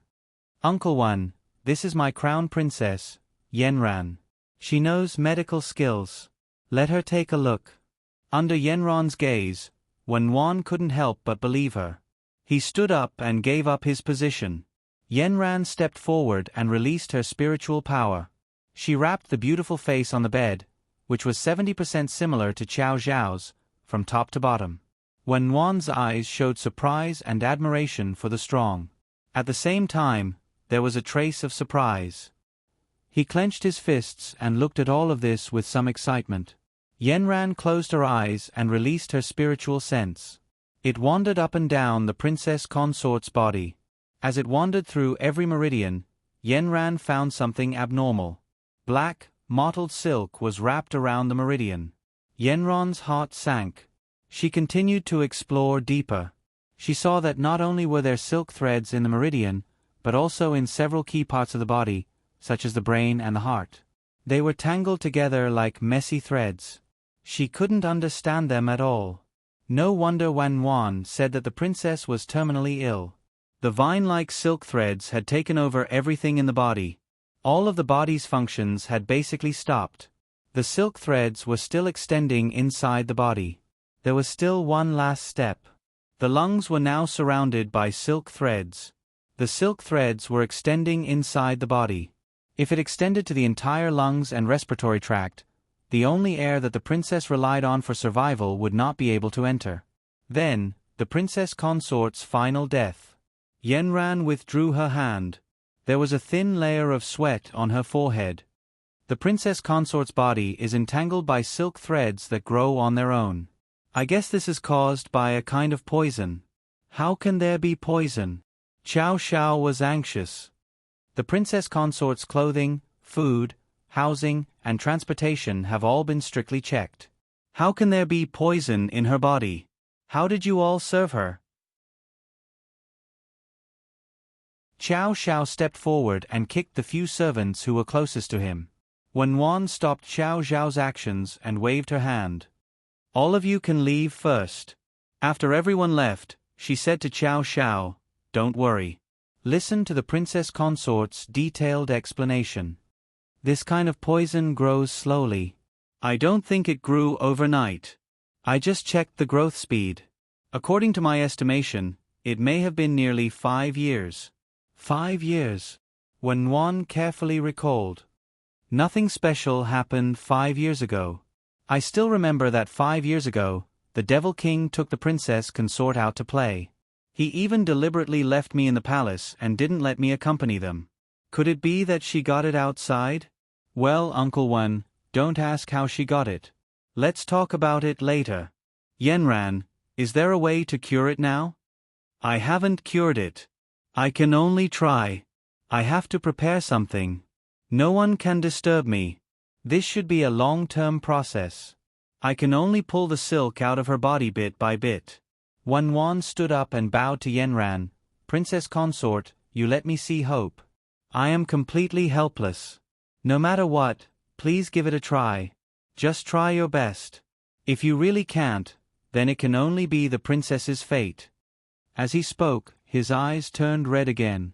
Yenran walked to the table and was about to find a pen to write.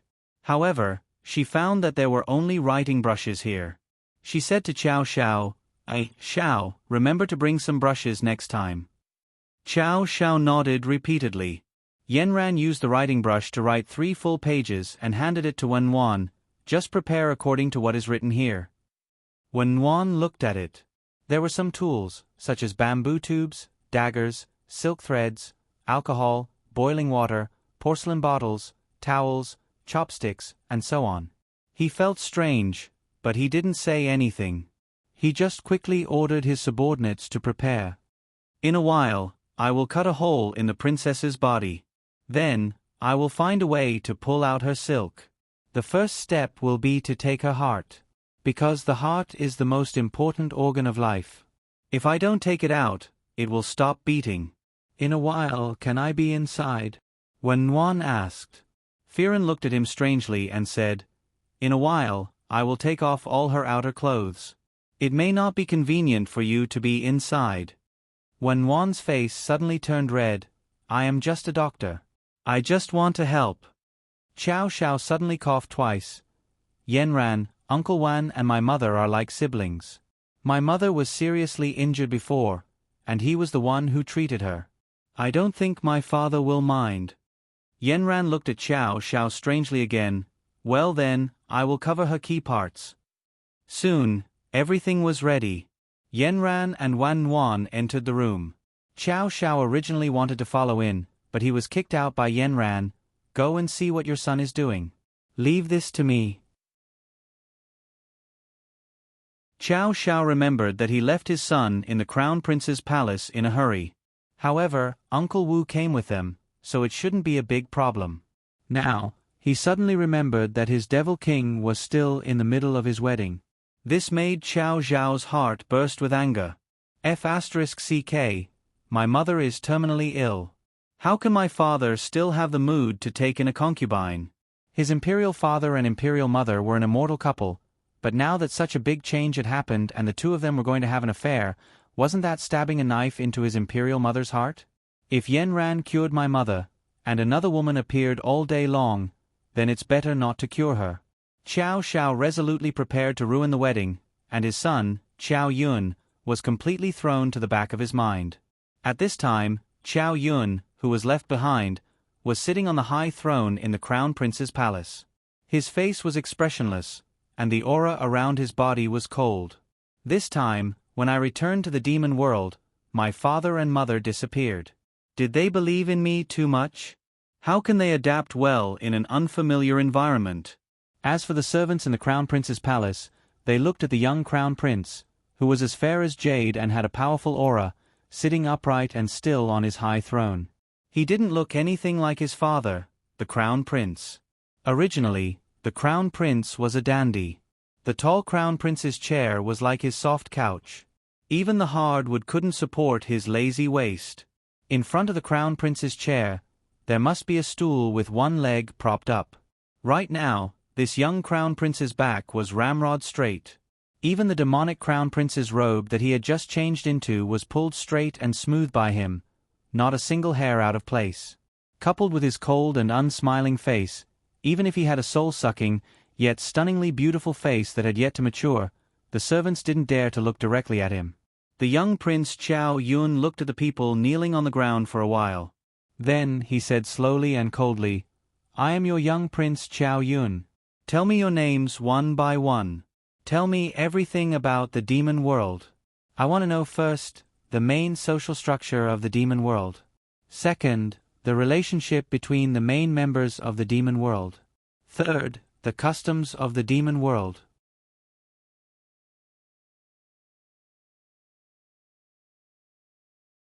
Chapter 329. The servants looked at each other. With their knowledge, they couldn't understand the little Crown Prince's words. Who had rushed back after hearing the Crown Prince's return, knelt at the front. However, she didn't see the Crown Prince she was longing for. Instead, she saw a replica of the little Crown Prince, who was even more imposing. At this time, as the head palace maid of the Crown Prince, she could only take the lead to answer. Her voice was as clear as an oriole's. "Little Crown Prince, I am the head palace maid. We don't understand your question. Do you want to ask what kind of people there are in the palace and the customs of the demon world?" Chow Yun raised his eyelids and looked at this weak girl with disdain. He faintly said, "Tell me what you know first." Could only tell him the relationships between the people of the demon world. Chow Yun listened and didn't interrupt. However, his mind was working quickly. This was a combination of Yenron's brain and the world's #1 spirit technique. This made this 10-year-old child's IQ higher than normal people. In his mind, there was a huge palace. Every time mentioned a person, Chow Yun would place that person in a suitable position. Then, he would connect the relationship between them and the events that happened. At such a young age, he already had Yenron's demeanor. He didn't even need a pen and paper, the picture would naturally form. Couldn't continue speaking. Only she spoke and no one answered. No matter how eloquent she was, she didn't know what else to say. Chow Yun saw her shut up and pointed to another person. "You continue." Just like this, everyone's words were gathered together. Finally, Chow Yun had a comprehensive understanding of the demon world.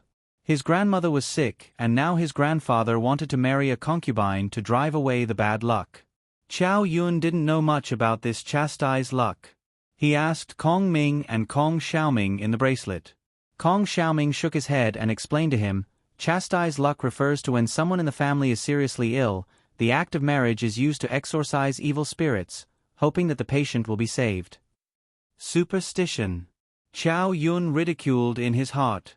How could his grandfather be a fool? Usually, his father often talked to him about his beautiful grandmother. Since he came to the Devil Realm by chance, he had to do something for the Devil Realm. Not to mention, he also had the identity of a little prince. He didn't want another grandmother to appear. He lifted his robe and walked down from the Crown Prince's chair. "Lead the way, this Crown Prince wants to attend the wedding." Yue hurriedly crawled up and advised, "Little Crown Prince, it's best if you don't go. The Demon Lord still doesn't know of your existence, so it might not be appropriate to go over like this." Chow Yun looked at her coldly. This woman's eyebrows were enchanting, and she was full of charm. With one look, he could tell that she was a vixen. She was the same as those women that his mother had told him about who wanted to seduce his father. "The content of your report is not up to standard. Stay here and kneel for 2 hours as punishment." He then turned to another servant who looked honest. "You lead the way." Yue looked at the back of the little Crown Prince and bit her lower lip. As the head palace maid, she had never been punished before. Her eyes were slightly red. She looked at the servants beside her who had their heads lowered and did not speak. She stamped her foot and unwillingly knelt down.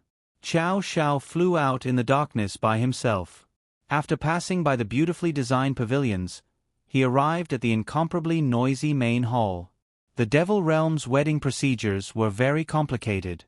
After going through all kinds of etiquette in the morning, they would officially take in the side concubine at night and be recorded in the Devil Realm's history books. Chow Xiao looked at the dark sky. He pulled over a servant who was quickly walking through the garden. "How far is the wedding going?" The servant was shocked. "Your Highness, you're back. The side concubine is walking into the main hall and is about to bow." Chow Xiao cursed in his heart. F***ck, he really had to race against time. He flew into the distance, and sure enough, he saw a woman in a formal red dress with a small phoenix curtain on her head. She was walking towards the entrance of the palace, and behind her were 8 other women who were bending down and holding up the ends of their dresses. Chow Xiao originally wanted to rush over, but after thinking about it, in such a formal occasion, if he acted rashly, wouldn't he be scolded by the Demon Lord, or even impeached by the ministers? Then, his gains wouldn't make up for his losses, and instead, he would have a bad reputation. If he wanted to do it, just relying on brute force was not enough.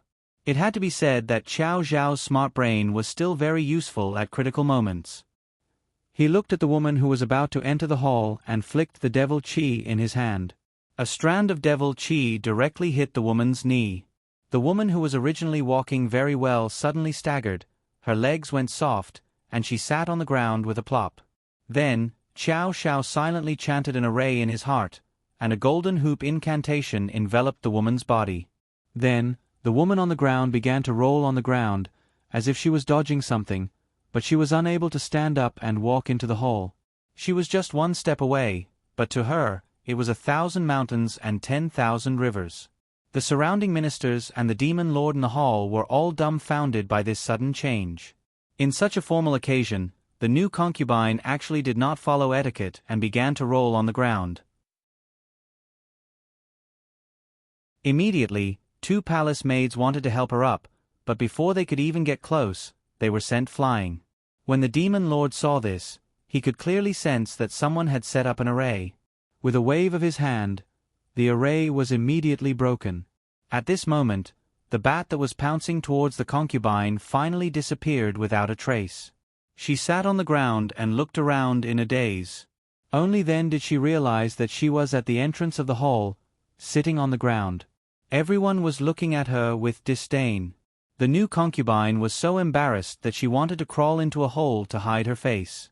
When the palace maids behind her helped her up, she realized that her phoenix curtain had already rolled to a place 5 meters away from her.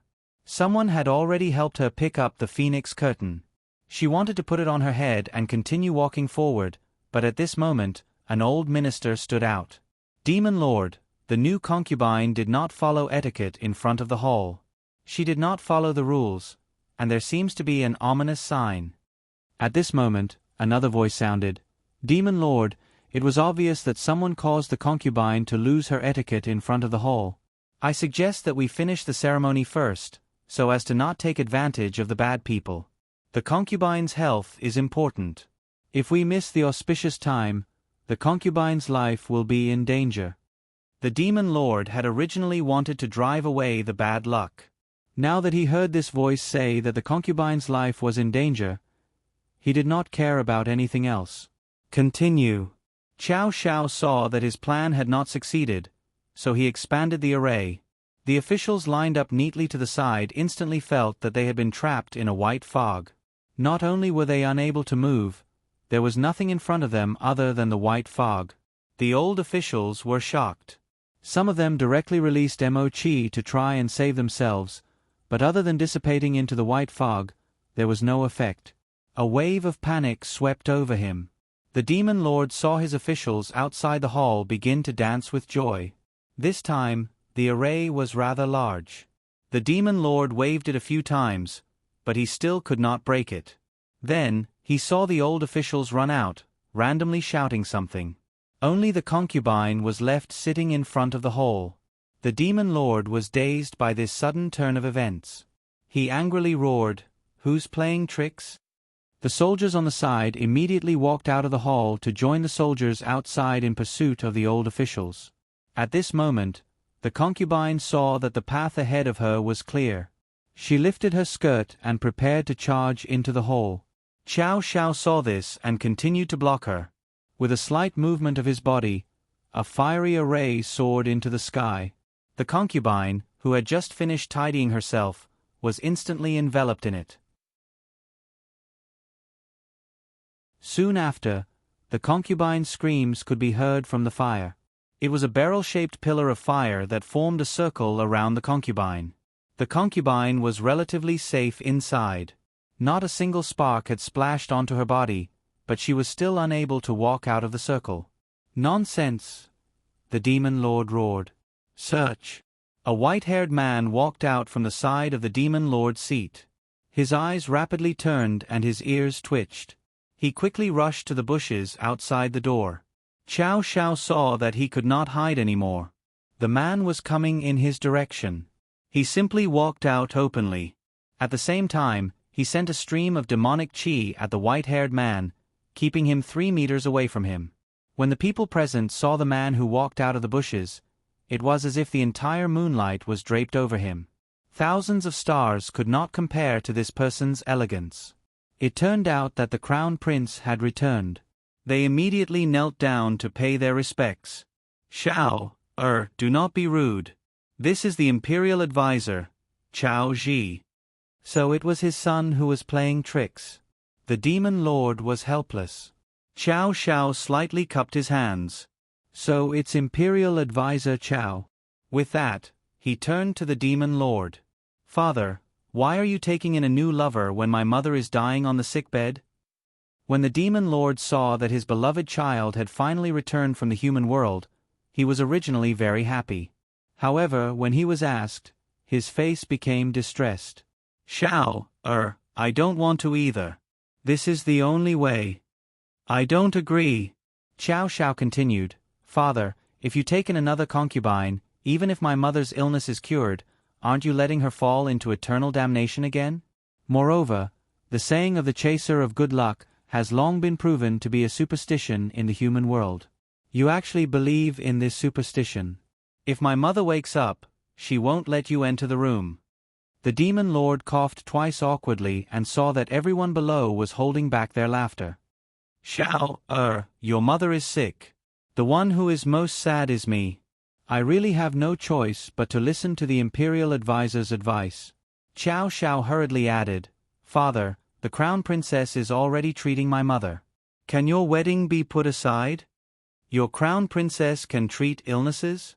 The demon lord asked in disbelief. Of course. In the human world, when I was sick, it was Yen Ran who treated me. Chao Xiao said proudly. Imperial advisor Chao Ji immediately took a step forward. Demon Lord, please reconsider. Even Wen Wan can't treat the illness. Can the crown princess treat it? Wasn't the crown prince brought back to the demon world to find Wen Wan to punish him in order to save the crown princess? If the crown princess could treat herself at that time, why did the crown prince's illness transfer to her?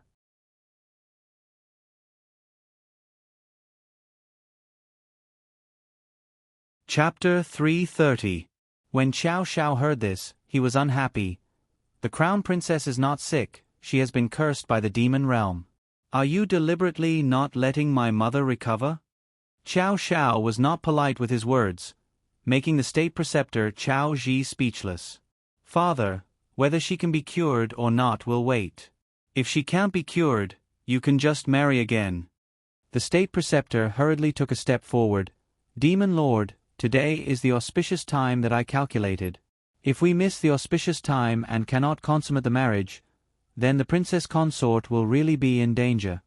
Chao Xiao narrowed his eyes and walked in front of the state preceptor. Is it not enough for you to take a concubine? You still want to force my father to consummate the marriage? The demon lord coughed twice. Xiao, don't talk to the state preceptor like this. Chao Xiao knew that this state preceptor was the main culprit who wanted his father to take a concubine. He remembered what Yen Ran said before. Dare I ask the state preceptor, I have not seen you before. May I ask when you became the state preceptor? Reporting to your highness the crown prince, I met the demon lord and the princess consort by chance 5 years ago. Moreover, I have a heart that wants to repay the demon realm. The demon lord saw that my talent was not bad, so he appointed me as the state preceptor. Chao Zhao's heart thumped. 5 years ago? His mother was poisoned 5 years ago. This state preceptor looked very suspicious. Lord Father, my crown prince consort is currently treating mother consort's illness. Do you think we should wait at the door? What if mother consort needs you? Chao Xiao blinked his large eyes, blinking as he looked at his lord father. The demon lord felt that his baby was calling out to him. Originally, other women could not enter his eyes. Unless it was absolutely necessary, he really did not want to do this. Father, Uncle Wan is also in my mother's room. He wants to accompany my mother until the last moment. Chao Zhao's words were like the last straw that crushed the balance in the demon lord's heart. With a wave of the demon lord's hand, the wedding was suspended. Together with Chao Xiao, he quickly walked towards his precious palace. The state preceptor still wanted to say something, but he was stopped by the devil lord's big hand. There's no need to say anything. Thank you for your kind intentions, State Preceptor. I have already made up my mind. Everything will depend on the will of the heavens. The Imperial Preceptor looked at the demon lord in the distance and clenched his fists in his long sleeves. His stalk stood up and he turned to look at the secondary consort who had already come out of the fire. The two of them casually glanced at each other and then turned away. In the room, Yanran and Wanwan had already made all the necessary preparations. Yanran and Wanwan put on surgical gowns that were similar to those worn in modern times. After they soaked the tools in boiling water, they scooped them out with chopsticks. Then, Yanran asked Wanwan to turn around and take off Wang Fei's outer clothes. Wang Fei was only wearing a thin doo-doo and underpants. Then, she prepared to start the operation. Yanran was a little embarrassed. After all, this was her mother-in-law. However, she really couldn't define the word mother-in-law on this peerless beauty. She seemed to be the same age as her. Her exposed skin was flawless, like a beautiful jade shining with a silvery white luster. Her skin was tight, without the slightest bit of looseness. Her beautiful figure was well proportioned, like a perfect porcelain with curves. When Wanwan turned around, with just one glance, his breathing became chaotic. Yanran glanced at him. He quickly turned around and calmed himself down. When he turned around again, his eyes were clear and bright. The reason why I removed Wang Fei's outer clothes is to observe the movement of the silk in her body. I will find a way to extract the silk from her meridians. If it can be directly extracted from her body, it will be the best. If it can't be directly extracted from her body, then it will be mixed in her blood. I can only find a way to bleed her. But I still need to give her a blood transfusion. Yes, both mine and the Devil Lord's blood are fine. Okay, then let's start. Let's start with the heart. Yanran picked up the dagger and pointed it at Wang Fei's chest for a long time, but she didn't make a move. Crown Princess, are you calculating something? Wanwan asked. I want to make a small wound for her. It will look a little better, but it will be a little slow. I'm afraid that she will be in pain. Can you help me press it? How do I press it? Press your hands on her chest and fix it. Wanwan gritted his teeth and agreed. But when he touched the softness through a layer of cloth, his palms were hot as if they were on fire. He didn't show it on the surface. He just nodded at Yanran. Yanran raised the dagger in her hand and drew a small cross on Wang Fei's chest. It was like a plum blossom embellished on Wang Fei's flawless jade body. Yanran moved her spiritual power to her palm and pressed it against the cross wound. She began to operate the hibiscus manual from her body. 2 years ago, her hibiscus manual had reached the large success stage. She could control and release it freely. She was no longer like before, when she could only release her spiritual power outwards. Now, she could actively absorb the external spiritual power. This time, Yanran thought of using the hibiscus manual to absorb the silk from Wang Fei's body and transfer it outside of her body. Wanwan looked at Yanran. Although she was young, she was calm and had a backbone. Her words and actions were full of conviction. His hand pressed even tighter.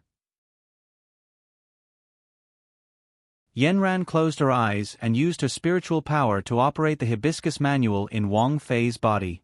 For a very long time, the two of them didn't move. Yanran seemed to have fallen asleep. Wanwan's palm was sweating through the cloth. He also closed his eyes and kept chanting the clear heart incantation in his heart. Until the sound of footsteps came from the door. The familiar sound of footsteps came. Yanran knew that Xiao Xiao had returned. She didn't open her eyes. She knew that they wouldn't come in. She focused on continuing her work. But she was wrong. In less than 2 minutes, the door was pushed open with a bang. Xiao Xiao couldn't stop him from behind. Fu Wang, calm down. Then the devil monarch walked forward and saw that his beloved concubine was receiving treatment. But what the hell was with Wanwan's 2 hands? The devil monarch's eyes were spitting fire. But when he looked at his beloved concubine lying on the bed, he didn't dare to make a noise. He could only glare at Wanwan's hands with a murderous gaze. Yanran raised her eyelids and saw Xiao Xiao looking at her helplessly. Yanran could only say, "Everyone else, go out. Fu Wang, if you want to stay, you need to help." Then Yanran signaled for Wan Wan to let go of one of her hands and let the devil monarch do it. Thus, in the midst of the crackling sparks, the two men, one on each side, assisted Yanran in treating the illness. Yanran shook her head in her heart. She finally knew why Xiao Zhao's jealousy was so strong. It turned out that it was hereditary. Yanran simply said to Xiao Xiao, "Give me the totem. You guys wait outside." The power of the hibiscus score was very strong. It focused on the concubine's heart. Yanran used her psychic awareness to explore the heart. She found that there were dense silk threads around the heart, wrapping the originally blood-red heart into a mass of black. Her psychic power turned into two hands around the heart. She forcefully pulled the silk threads on both sides of the heart. The concubine showed a painful expression. Her whole chest was desperately pushing up. Yanran ordered, "Hold it." Wan Wan and the devil monarch increased their strength and fixed the concubine's chest in place. However, the devil monarch immediately shot a glare at Wan Wan. He had just accurately captured Wan Wan's palm and pinched it slightly. Wan Wan pretended not to see it, but her back was obviously a little sweaty. The concubine began to moan in pain. Wan Wan and the devil monarch looked at Yanran nervously. Yanran turned her psychic power into a sharp dagger and used it to pry open the silk threads around the heart bit by bit. However, when these invisible threads were picked apart, they were quickly connected. Yanran saw that the dagger was useless, so she directly changed to a small stick and wrapped one of the threads around it. As if she had found the end of the thread, the silk threads that were originally wrapped around it were gradually separated. It worked. Yanran's psychic power rotated the small stick in her body, wrapping the black silk threads around it and gradually drawing them out. Along the concubine's skin, it could be seen that there were faint black lines swimming under the skin. Wan Wan looked excited. Previously, he had thought of countless ways to get rid of the poison, but it was all in vain. Now, there was finally some movement. The small stick was slowly drawn out of the small cross-shaped hole in the chest. The black silk threads wrapped around it obediently followed the invisible small stick out of the body. At this time, Yanran silently recited the incantation in her heart, and the totem emitted a dazzling light. Then, a small confinement array was set up in the room. Yanran shouted, "Enter." Just like that, the black thread of thought was locked inside. After an unknown period of time, the black silk threads were constantly drawn out of the concubine's chest and locked in the confinement array. Previously, the concubine's heart was so weak that it could no longer beat. Finally, it gradually regained its vitality. Under the warm touch of the devil monarch's hand, he felt the life rise again and again. A sour feeling rushed into his eyes. He raised his eyes and saw that Wan Wan's eyes were completely red. The devil monarch raised his eyes to look at Yanran and found that her face was pale. It was clear that she had used too much psychic power and was weak to the point of not being able to support herself. As expected, when the last silk thread was pulled out of the heart by Yanran, she directly stopped. "Let's stop here for today. We'll continue tomorrow." Yanran originally thought that with her strong psychic power, she could pull out all the poison in her body in an instant. She didn't expect that just the heart would consume almost all her energy. But it should be a good start. "Thank you, Crown Princess." The devil monarch stood and bowed deeply to Yanran. Yanran was shocked. "You are my father-in-law. You must not bow to me. It is only right for me to save my mother-in-law." Xiao Xiao heard that the inside was finished and came in from outside. "Father, Yanran is your daughter-in-law. Why are you so polite?" The devil monarch was not so polite to his son. He glared at him. "Anyone who can save your mother is a great benefactor. Father, now that there is hope, shouldn't you consider who poisoned grandmother?" Wan Wan stood up and said, "Previously, the crown princess analyzed that the poison was planted 5 years ago. Father, 5 years ago, the state preceptor happened to be brought into the palace by you. Isn't this too much of a coincidence?" The devil monarch recalled the scene when he met the state preceptor 5 years ago. That year, I took your mother out to investigate the situation of the people. When we passed by the border between the demon world and the demon world, we were suddenly attacked. I don't know why the barrier between the two worlds was broken. Your mother and I didn't have enough time to dodge, and we didn't have enough manpower.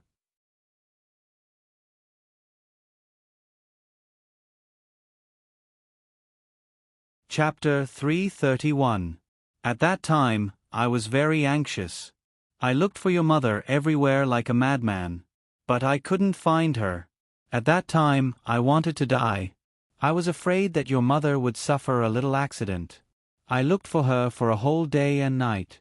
It wasn't until the next night that the state preceptor Chao Ji came back with your mother. It turned out that your mother accidentally fell off the cliff at that time. It was Chao Ji who saved her. I was grateful to him. In addition, he was more talented, so I regarded him as the state preceptor. In the past few years, he arranged the affairs of the devil world one by one, which saved me a lot of effort. I saw that he was very capable, so I slowly regarded him as my right-hand man. Later, your mother's health slowly deteriorated. When Nguyen and I kept looking for medicine for her to treat her illness. I delegated many things to the state preceptor to make decisions. I didn't expect that your mother's health would get worse and worse. In the past 6 months, she was basically lying in bed. In the past few days, she has fallen into a deep coma. I felt that the whole sky was falling. Without your mother, I didn't want to live. Later, Chao Ji gave me an idea. He asked me to take a concubine to drive away the bad luck. This was really the only way. I was desperate, so I agreed to his suggestion. But father, if I didn't come back today, would you really consummate the marriage with the concubine? The Devil King coughed twice awkwardly. Of course not. I am wholeheartedly devoted to your mother and keep her chastity. But I saw that the state preceptor wanted to force you. Humph. He can force me to marry a wife. Can he force me to consummate the marriage? He's dreaming.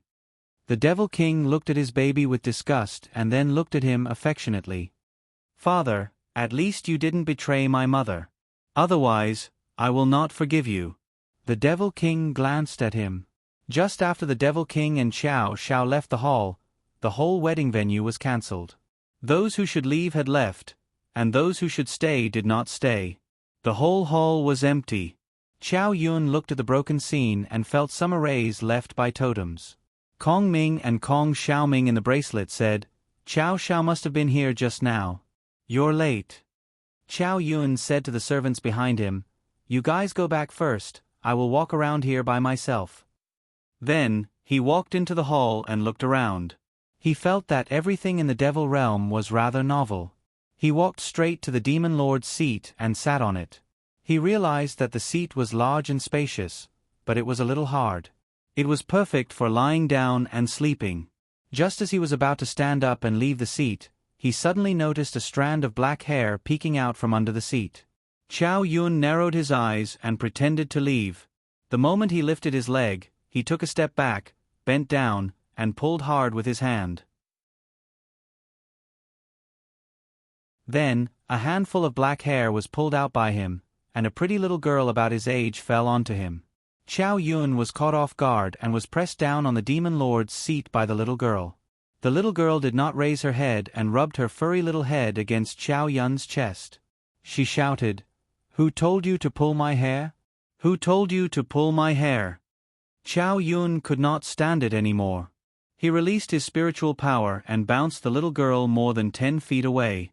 Only then did he see clearly that the little girl was pouting and sticking out her tongue at him.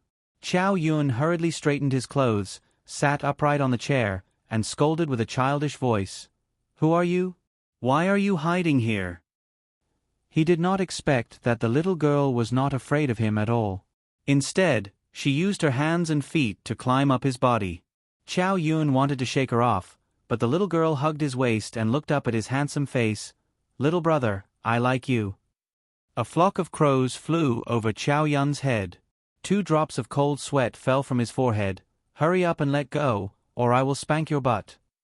He did not expect the little girl to stick out her butt in front of him. "Go ahead."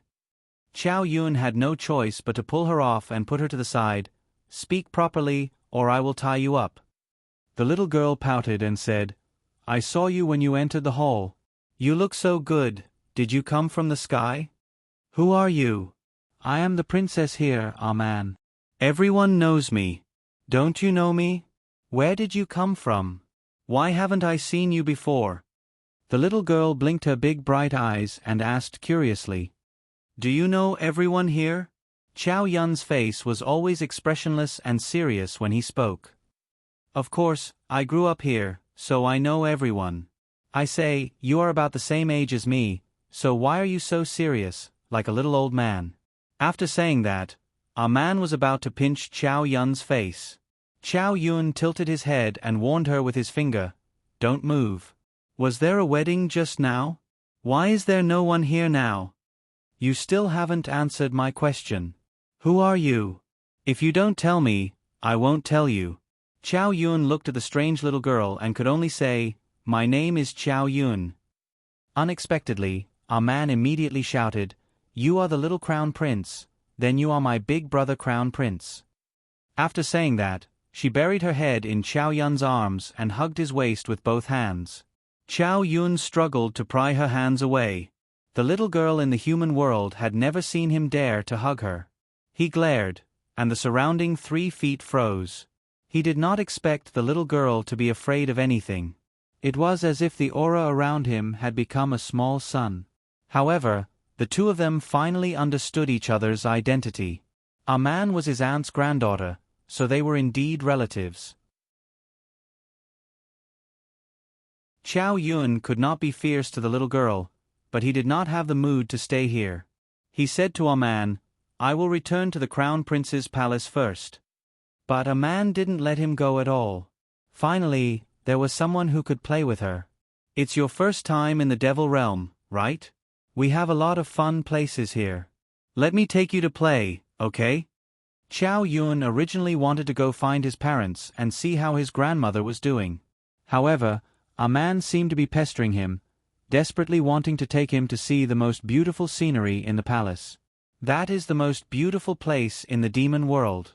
It is at the bottom of the lake in the demon world. It is colorful, just like a paradise. You will definitely like it. Just like that, Chow Yun could not hold back his curiosity and was dragged away by a man. Chow Yun followed a man around the various palaces, avoiding the patrolling soldiers. Finally, they arrived at the foot of a fake mountain. He saw a man activating some kind of mechanism on the wall. Then, with a push of his hands, a small stone door was opened. A man waved to Chow Yun, "It is down here." The starlight in her eyes lit up the entire dark cave. It was Chow Yun's first time walking on such a damp and narrow path, and a man took good care of him. As she led the way, she would occasionally turn back to remind him to be careful of the uneven ground. When they passed by a sharp stone, a man blocked it with her hand and said to Chow Shao, "You go first. The stone here is too sharp. I will block it for you." Chow Yun stood straight and used his body to block the sharp stone. He said to a man, "You go first, I am tall." Then, a man smiled widely and hugged Chow Yun's waist happily. "Big brother crown prince is the best." Just like that, the two of them walked for about an hour and finally arrived at an open space. This piece of flat land was indeed located at the bottom of the lake. They could even hear the sound of the lake water surging from above. Rays of light from an unknown source shone on the stone walls, illuminating the flat land in a riot of colors. It was very gorgeous and colorful. "How is it, big brother crown prince? I didn't lie to you, right? This place is really beautiful. I have never brought anyone else here before. Big brother crown prince, you are the first." Chow Yun did not say anything, but he was also stunned by the beautiful scenery in front of him. He looked at a man's bright smile, and he really liked this little sister of his. Chow Yun walked around the stone wall, while a man happily danced. The colorful light shone on a man's body, giving her a layer of brilliance. A man laughed as she danced. She waved at Chow Yun and said, "Brother Crown Prince, come and dance with me. The feeling of dancing is really great." Chow Yun's cold personality was not suitable for dancing in this cave, and because a man was too focused on Chow Yun, she twisted her foot and accidentally fell to the ground with a cry. Chow Yun hurried forward, only to see a man with a bitter face, pouting her small mouth. "Big brother Crown Prince, I think I twisted my foot." Chow Yun brought a man's foot in front of him and turned it slightly. He did not expect that with a light touch, a man would be in so much pain that she sucked in a breath of cold air. "We have to hurry and find a doctor to take a look. I think it's a twisted tendon, but the bone should be fine." A man pouted, feeling wronged. "Big brother Z, I still have a few good places that I want to take you to see. Now that I twisted my foot, I can't go anymore." Chow Yun comforted her. "It's okay, we'll go when you're better."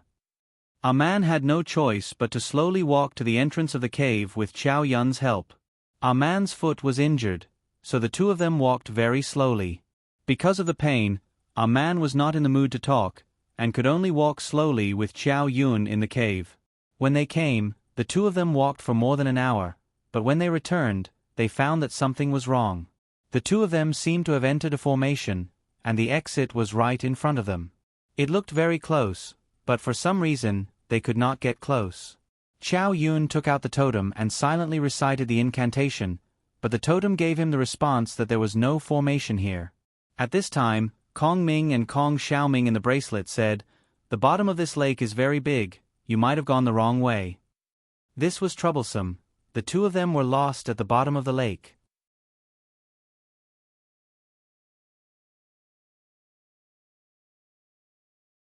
Chapter 332. Brother Crown Prince, I really can't walk anymore. The petite girl was covered in sweat, and her face was flushed red. "You've lived here for so many years. How can you not recognize the path at the bottom of the lake?" Chow Yun looked at the empty bottom of the lake. The path was clearly under their feet, but they just couldn't walk out. The bottom of the lake wasn't like this in the past. "I don't know why, but there seem to be a few more paths today." A man frowned in distress. Chow Yun helped a man sit down. "If only we were in the human world, we could have just made a call. There's really nothing we can do now. Will someone find this place?" "Usually not. No one knows that I'm here." A man pouted and touched her swollen ankle. She sat down pitifully and didn't say anything else. Just as the two of them were at their wits' end, the sound of metal clashing came from the surface of the lake. In the empty bottom of the lake, it was especially eerie. Following that, the sound of metal scraping could be heard one after another. There were also hushed voices of people, and then the sound of neat formations. Chow Yun asked a man, "What's that sound? Why does it sound like an army is marching in the middle of the night?" A man's eyes were wide open in confusion. "No one is allowed to walk around the palace at night. At most, there are a few patrolling guards." "Why are there so many people?" Chow Yun looked up. There was a fork in the road beside them, and the sound seemed to be coming from there. "Wait for me here. I'll go take a look." After saying that, Chow Yun climbed up the path alone. It was an extremely narrow path, and he had to use both his hands and feet to get through. At this time, he missed the clothes of the human world. The clothes of the crown prince of the demon world were cumbersome and dragged, making it very inconvenient for him. He simply pulled off the outer robe and wore only the inner robe. It was much easier to climb up this way. But when he poked his head out of the hole, he was shocked by the scene in front of him. The place he poked his head out of was another hole beside the lake. Soldiers in black armor were marching in neat formations, following the lakeside in the direction of the palace. Every one of them was wearing a saber, and their shiny armor shone with a bleak yet sharp light under the moonlight. In fact, Chow Yun Kai finally saw the appearance of the Devil World soldiers. Each one of them was grotesquely shaped, different from the people he saw in the imperial palace. Some only had one eye, while others were born with deformities. Most of them grew horns on their heads. Chow Yun touched his head. Logically speaking, he also had the bloodline of the demon realm. Fortunately, he did not grow into a monster with horns. After looking for a while, he finally saw two normal-looking people. One of them was older, and the other had white hair. These two men were also wearing armor at this time, and they were sternly directing the soldiers to advance quickly. Qiao Yun had been nourished by the totem's spiritual power since he was a child. Coupled with the cultivation of the hibiscus chart, although his body was small and he did not practice any special combat skills, his hearing and lip-reading skills were inherited from his mother. At this time, it was already very useful. The white-haired man was discussing something with an older man. Qiao Yun couldn't understand some of the words, but he knew that they were talking about capturing some ministers. Then, from a few words, he was able to connect all the events into a single thread. In conclusion, a single word appeared in his mind: rebellion. Qiao Yun's heart immediately went on high alert. His father was the crown prince, and his grandfather was the demon king. The demon realm was his family's world.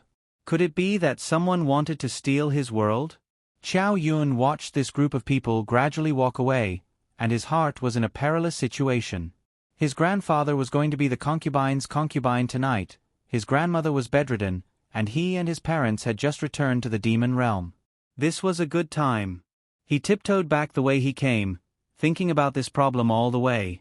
A man saw him return and sighed in relief. She was a little girl at the bottom of this lake. In the past, she was not afraid, but after getting lost today, she was really worried. Qiao Xiao came back and sat beside a man, not saying a word. A man saw that he was only wearing underwear, and asked curiously, "Brother Crown Prince, where is your Crown Prince robe?" Qiao Yun did not answer her. "Ah man, let me ask you, is there a white-haired man in the palace?" "Who is that?" "Oh, that is the state preceptor Qiao Ji." "What? Did you see him? What's going on up there?" "Ah man, I have a task for you. From the place I came out from, you can reach the lakeside. Think of a way to my grandmother's palace, and then tell the demon king that the state preceptor is rebelling." Qiao Yun deliberated over his words and said his idea. Hearing this, our man covered her mouth with her hand. Her round eyes were filled with fear, and for a moment she could not find her voice. "Brother Crown Prince, what did you say? Did you make a mistake? How could the state preceptor be rebelling?" "I didn't make a mistake. There are soldiers up there, and they are about to capture those old officials. They are gathering in the main hall. Are you afraid?" Qiao Yun stared into our man's eyes. "I am." Our man suddenly grabbed Qiao Yun's arm. "Brother Crown Prince, aren't you coming with me? I'm going to follow them. Hurry and report this." After saying this, Qiao Yun turned around and ran to the exit. Before our man could react, Qiao Yun's figure had already disappeared. She climbed up from the ground and limped to follow Qiao Yun to the exit. But when she finally climbed to the exit and saw the dark mass of soldiers, her heart began to beat wildly. Only now did she realize that Qiao Yun was telling the truth. Right now, her mind was a bit dizzy. She had never encountered such a thing in her life. She only remembered that Brother Crown Prince had told her to go to the Princess Palace to report. Right now, there was only one word in her mind. Hurry, she had to report this before they reached the Princess Palace. She bit her tongue, and a sharp pain came from the tip of her tongue, allowing her to wake up a bit. She wanted to quickly run out, but her swollen ankle was too much of a hindrance. She found a thick branch nearby and used it as a crutch. Then, she limped towards the back of the hall. Vague sounds of killing came from the great hall in the distance. Man turned around abruptly and saw that the entrance of the palace was already filled with people. Under the reflection of the moonlight, the reflections of swords and sabers flew into the air, completely tearing apart the dark and oppressive night sky. Our man's feet slipped. The walking stick could not support her weight and she fell to the ground. Her hand that was supporting herself on the ground was cut by a sharp stone and blood immediately flowed out. But the battle at this time did not allow her to delay. She could only use her bloody hand to pick up the walking stick that had fallen to the ground and continue to run forward. The palace that she had played in every day was not very large, but under such difficult circumstances, she felt as though she had to cross thousands of mountains and rivers, climb countless peaks to reach the most beautiful flower-shaped palace in the palace. Qiao Yun was the first to climb out of the cave. He took a step forward with his hairy legs and ran forward with all his might. Finally, after running for a short distance, he saw the tail of the group. He followed them from afar and couldn't do anything about it. As the troop walked, a soldier suddenly reported in a low voice, "I want to pee." The leader in front of him fiercely glared at him. "What pee at this critical time? Hold it in." The soldier was scolded. He lowered his head and did not dare to say anything. But after a while, he really could not hold it in anymore. Taking advantage of the fact that his hands were not paying attention, he secretly slipped into the bushes at the side. When the other soldiers saw this, they secretly held back their laughter and didn't point it out. Humans had 3 urges, so who could control themselves? The troop continued to move forward. After a while, at the end of the troop, a short soldier followed. His armor was clearly a bit wide. When he wore it, it looked like an empty bucket. Not long after, the troop was divided into several groups, marching towards different palaces. The short soldier at the end lifted his armor and took a look.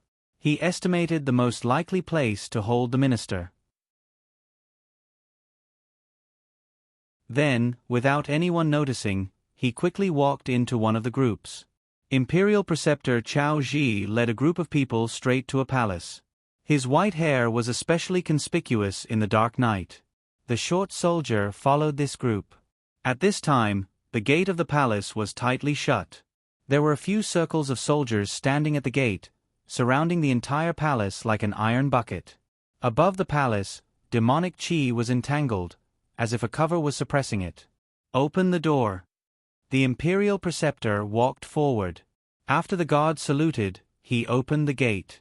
Chao Ji walked in, and the curses inside immediately sounded. "Chao Ji, what do you want to do by locking us up here? Are you trying to rebel?" Following Chao Ji into the main hall were a few soldiers following behind him. At this time, the short soldier took a big step forward and squeezed to the front, following Chao Ji into the main hall. The situation in the main hall was finally clear at a glance. Dozens of officials wearing formal palace clothes were tied up by invisible ropes. They sat on the ground and were surrounded in a circle. When they saw the Imperial Preceptor Chao Ji, they all glared at him with eyes as sharp as knives. The knives did not hesitate to shoot at the Imperial Preceptor. "Ministers, please calm down. Today is the Devil Lord's wedding. I invited everyone to attend the ceremony, but the wedding was cancelled at the last minute. This is not something I can control. Everyone saw it just now.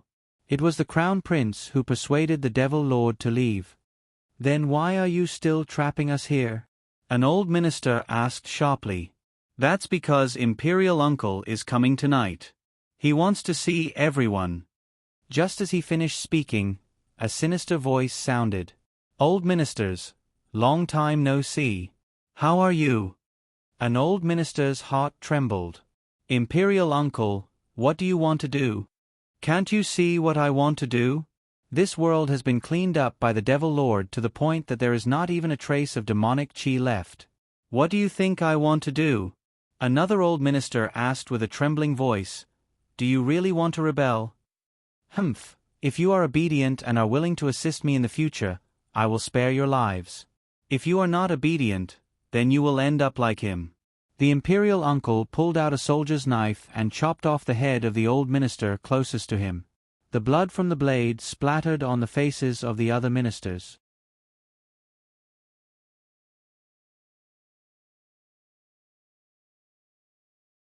Chapter 333.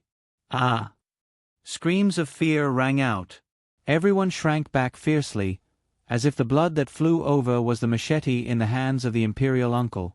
After a while, several old officials recovered from their shock. They panted and cursed, "Imperial Uncle, we originally respected you as Imperial Uncle. I didn't expect that after so many years, your demonic nature still hasn't changed.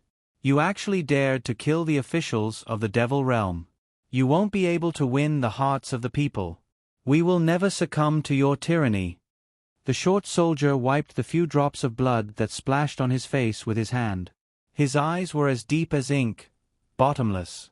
"You old stubborn people should think about it carefully. If you want to live, then make the right choice. Otherwise, don't even think about making this haul. After the imperial uncle finished speaking, he viciously pulled the corner of his mouth and walked out. Chao Ji also left. Before leaving, he instructed, "The few of you stay here. After 2 hours, if you still haven't made up your mind, kill another one." The door of the hall was closed, and the hall was deathly silent. The knife of death was already on their necks. A few people crawled to the side of the dead old official and covered his eyes that hadn't been closed in time. Thinking of the many years of experience together, several old officials began to cry.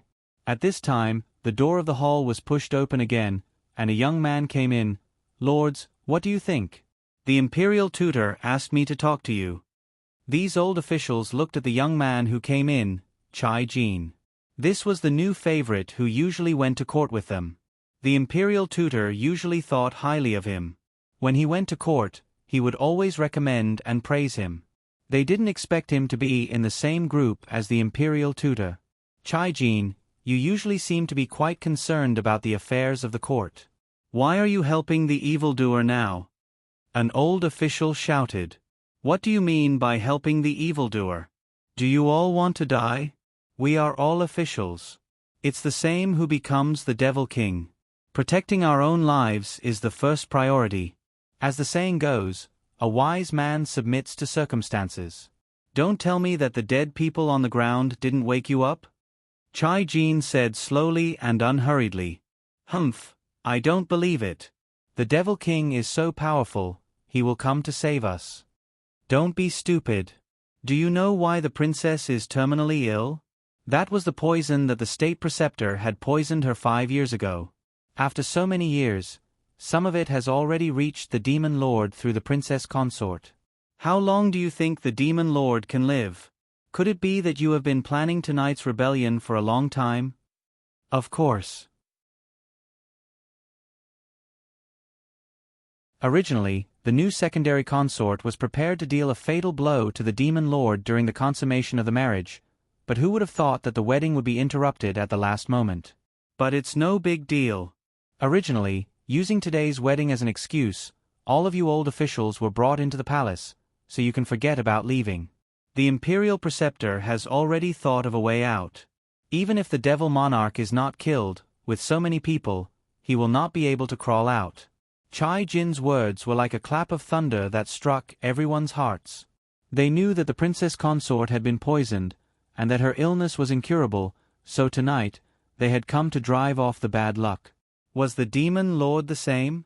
The old officials looked at each other in dismay, the fear in their hearts growing.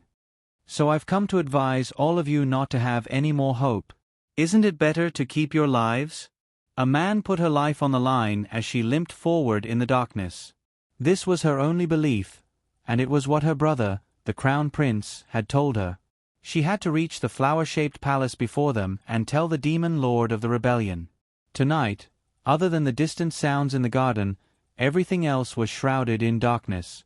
A man passed through several fake mountains, took a few shortcuts, and circled around an abandoned palace before finally seeing the entrance to the flower-shaped palace. There were only 2 guards standing at the entrance. A man patted her chest. Fortunately, she had arrived in time. She quickly propped herself up, but in her impatience, she fell to the ground. She looked at the entrance to the palace that was still 10-odd steps away from her. Gritting her teeth, she threw away the walking stick in her hand and rolled down the slope. The guards at the entrance were given a fright by the sudden appearance of this humanoid bomb. When they lifted this humanoid bomb up, they saw a dusty little girl, her hair disheveled and her clothes in tatters. The little girl stopped and said with great difficulty, "I am Princess Aman, quickly take me to see the demon lord." The 2 guards quickly carried Princess Aman inside. The people inside were still listening to the demon lord's story when they saw a little girl being carried in, constantly calling out, "Demon lord." Chow Shao squatted down and looked at this pitiful little girl. She now looked like a beggar, her ankles swollen and her clothes torn. Her face was a mixture of black and white and covered in mud.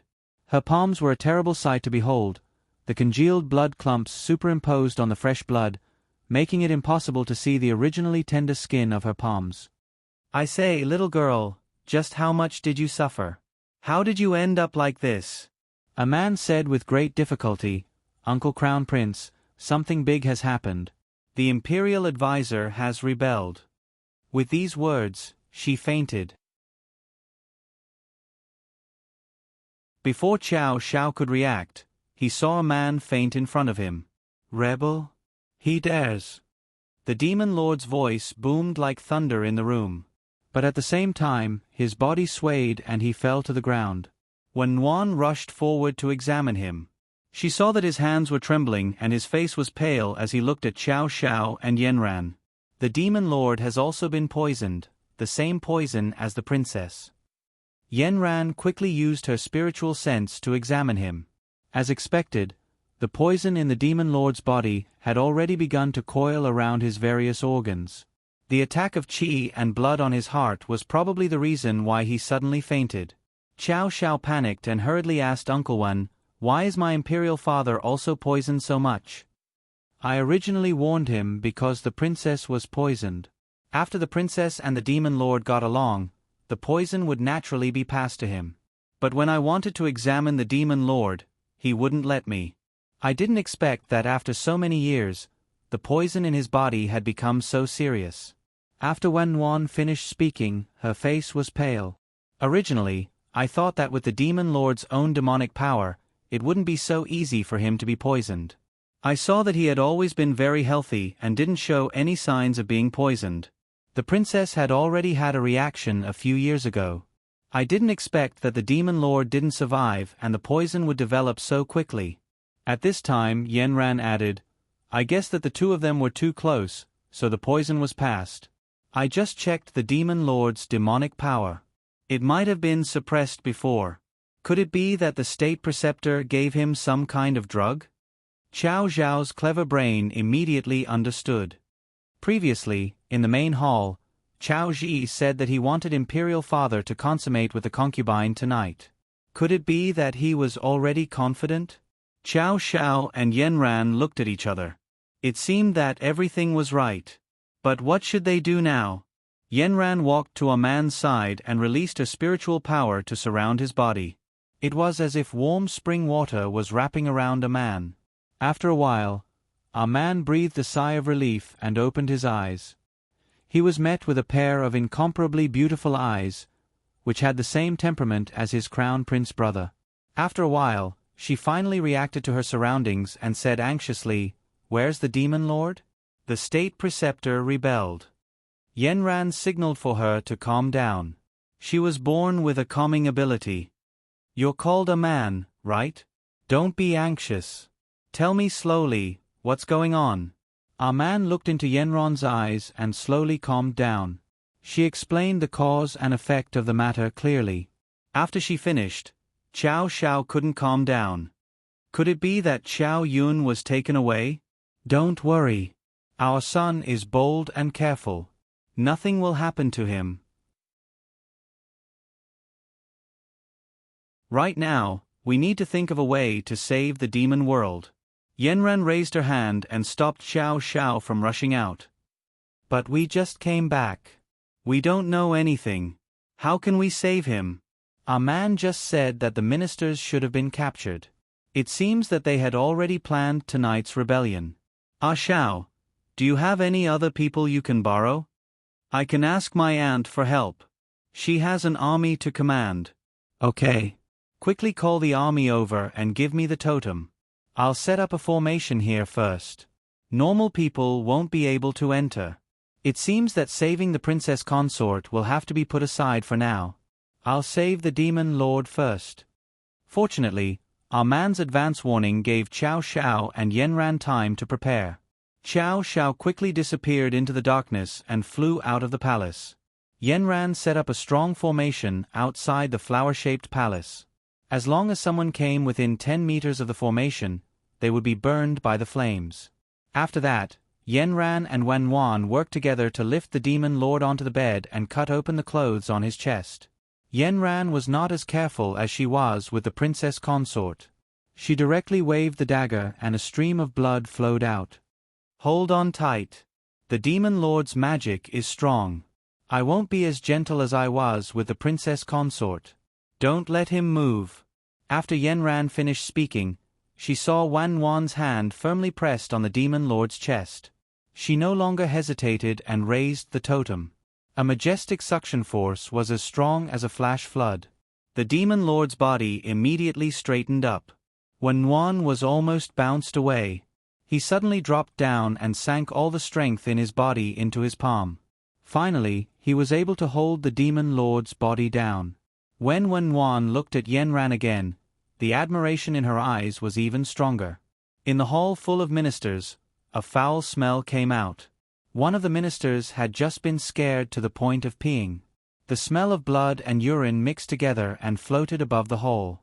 After Chai Jin spoke for a long time, he found that no one was paying attention to him. In addition, the smell inside was really bad. He simply left a harsh sentence and walked out to guard the door. At this time, the short soldier standing in the hall moved. He silently chanted a spell in his heart. A formation of illusion surrounded the few soldiers guarding the hall. In front of their eyes, the scene just now was still motionless. At this time, the short soldier walked in front of the ministers and took off the helmet on his head. A small, shockingly handsome face was revealed. He did not say a word and just looked indifferently at the group of old ministers. After a while, a few old ministers exclaimed and asked uncertainly, "Are you the little crown prince?"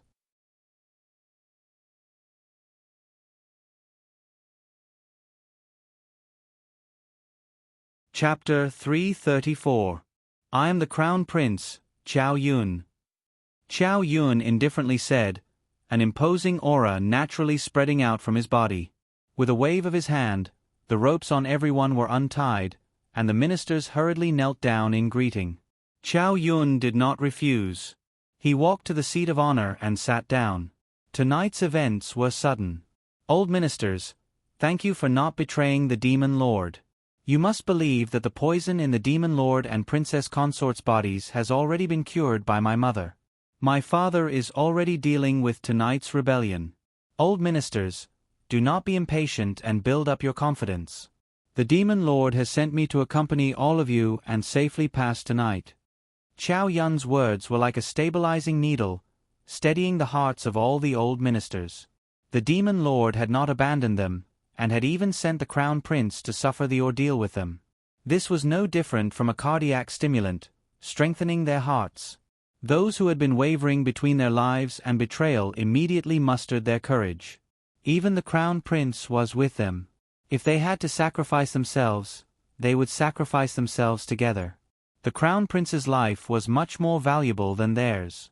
All right, since we've all reached a consensus, I would like to ask all the old ministers to give me an introduction to the current political situation. The crown prince's aura was astonishing. He sat at the seat of honor, not smiling or speaking. His eyes were so serious that they seemed like the demon lord was attending court. The old ministers could not help but obey his orders. One by one, they came forward to report the political situation to him. After hearing the reports from the ministers, the little crown prince gathered all the information in his mind. The military forces of the demon realm were divided into several factions. One faction was under the demon lord, but the majority had been stolen by the imperial preceptor and the commander's seal was under the control of the imperial uncle. Another faction was under the control of the demon lord's elder sister. She also had a commander's seal and controlled an army. As for the last faction, no one knew where this power was located. They only knew that it was a power that could destroy the world. Chow Yun had a rough idea. It seemed that if a man's report had been timely, they would have gone to the demon lord's elder sister to use the commander's seal.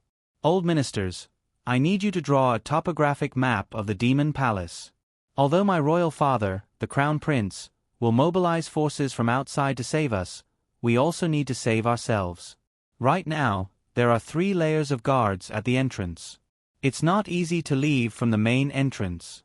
We can only think of a way to make a fuss in the main hall. The old officials calmed down and began to think of a plan to save themselves. They had drawn a very large map, but the surrounding palaces were quite far away. If they wanted to get out of here, there was only one way, and that was to dig a tunnel. After some analysis, Chow Yun helped them choose a route. This tunnel should not be dug to the other palaces, but directly to the bottom of the lake. The bottom of the lake was very large, suitable for hiding people. At this moment, a minister stood up and said, "Digging tunnels is my specialty. Let me try." The minister channeled his magic power and a huge rhinoceros-like horn slowly grew out of his head.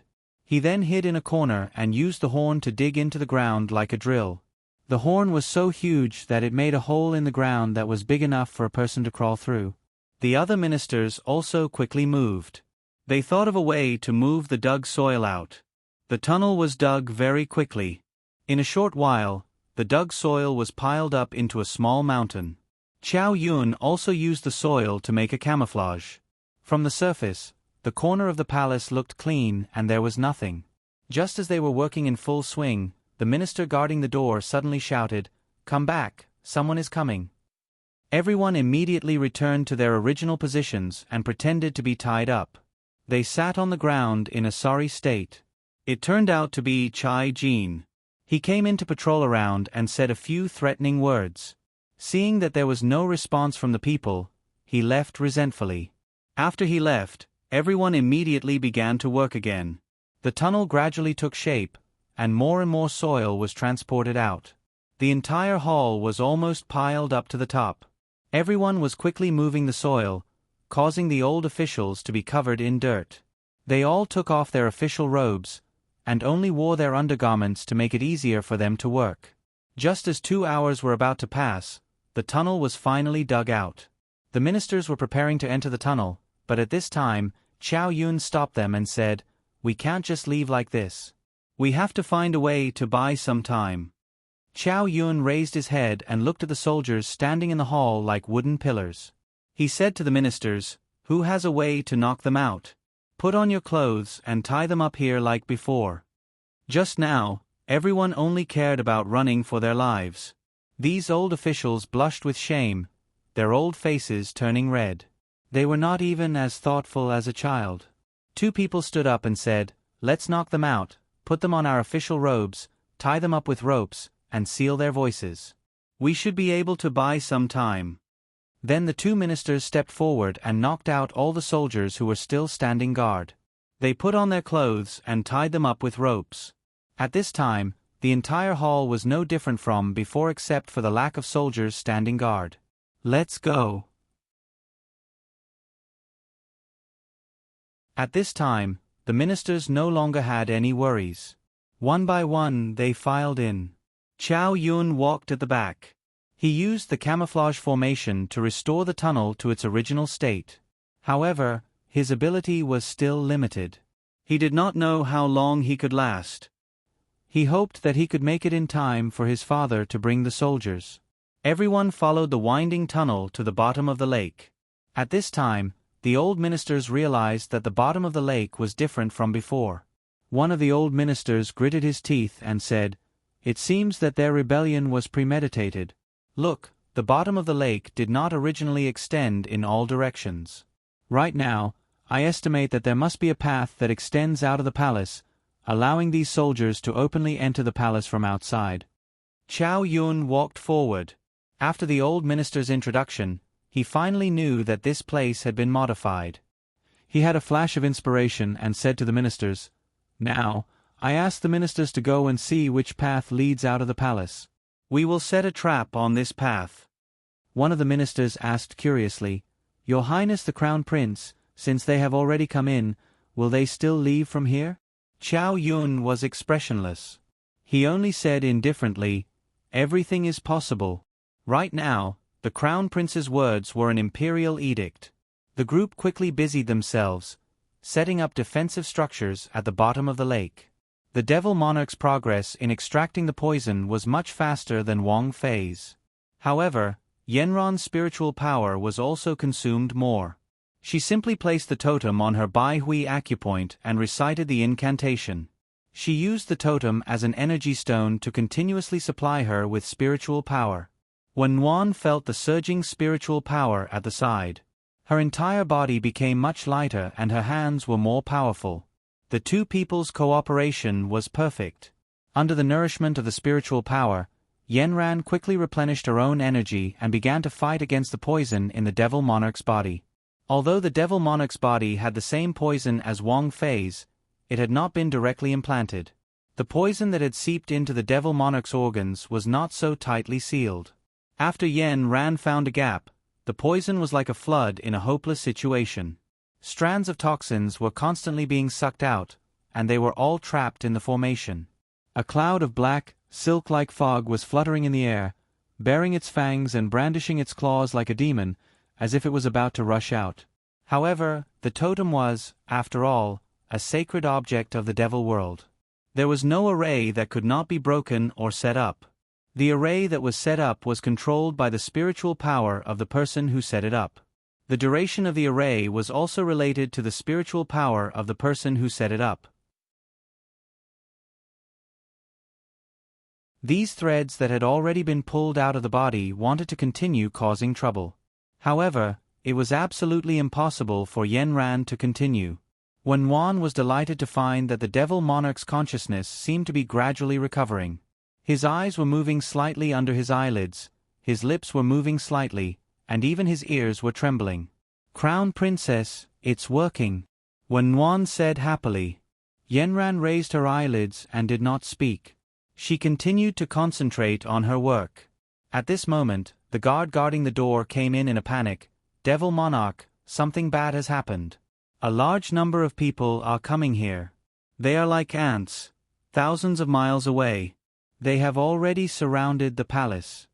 When the guard rushed in, he slammed the door with a bang.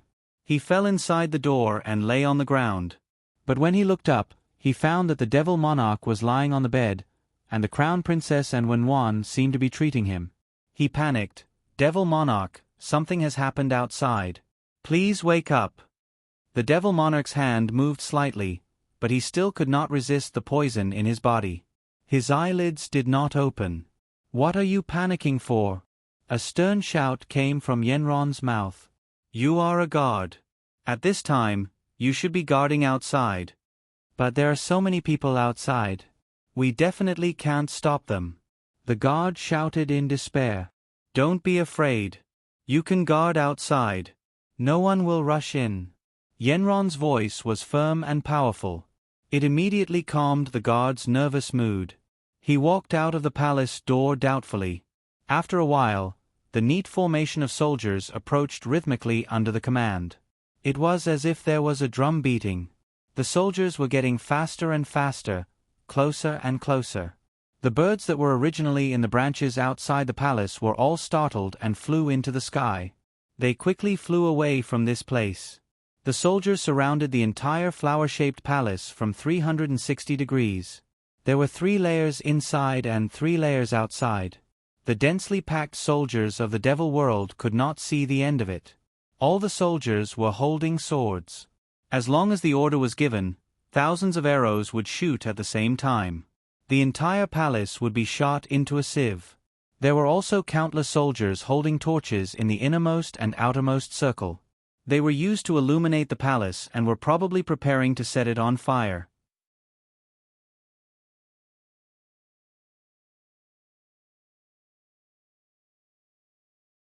Chapter 335.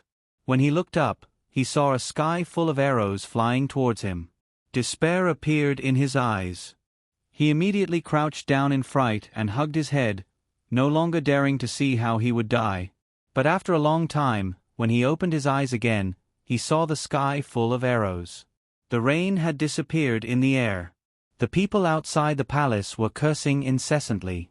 They seemed to be blocked by something and could not enter. Moreover, these people were constantly waving their machetes as if they were blocking something in the sky. The guard stood up and looked at the wretched state of the soldiers across from him. It was as if a sky full of swords was flying towards them. He suddenly laughed out loud. No wonder the Crown Princess had told him not to be afraid. The other guards all stood up straight and straightened their backs. They stood in front of the palace door. They had a belief in their hearts that they would make their line of defense into an indestructible wall of steel. Turning back to Cao Xiao quickly passed through the demon palace in the darkness, heading towards his aunt's home in his memories.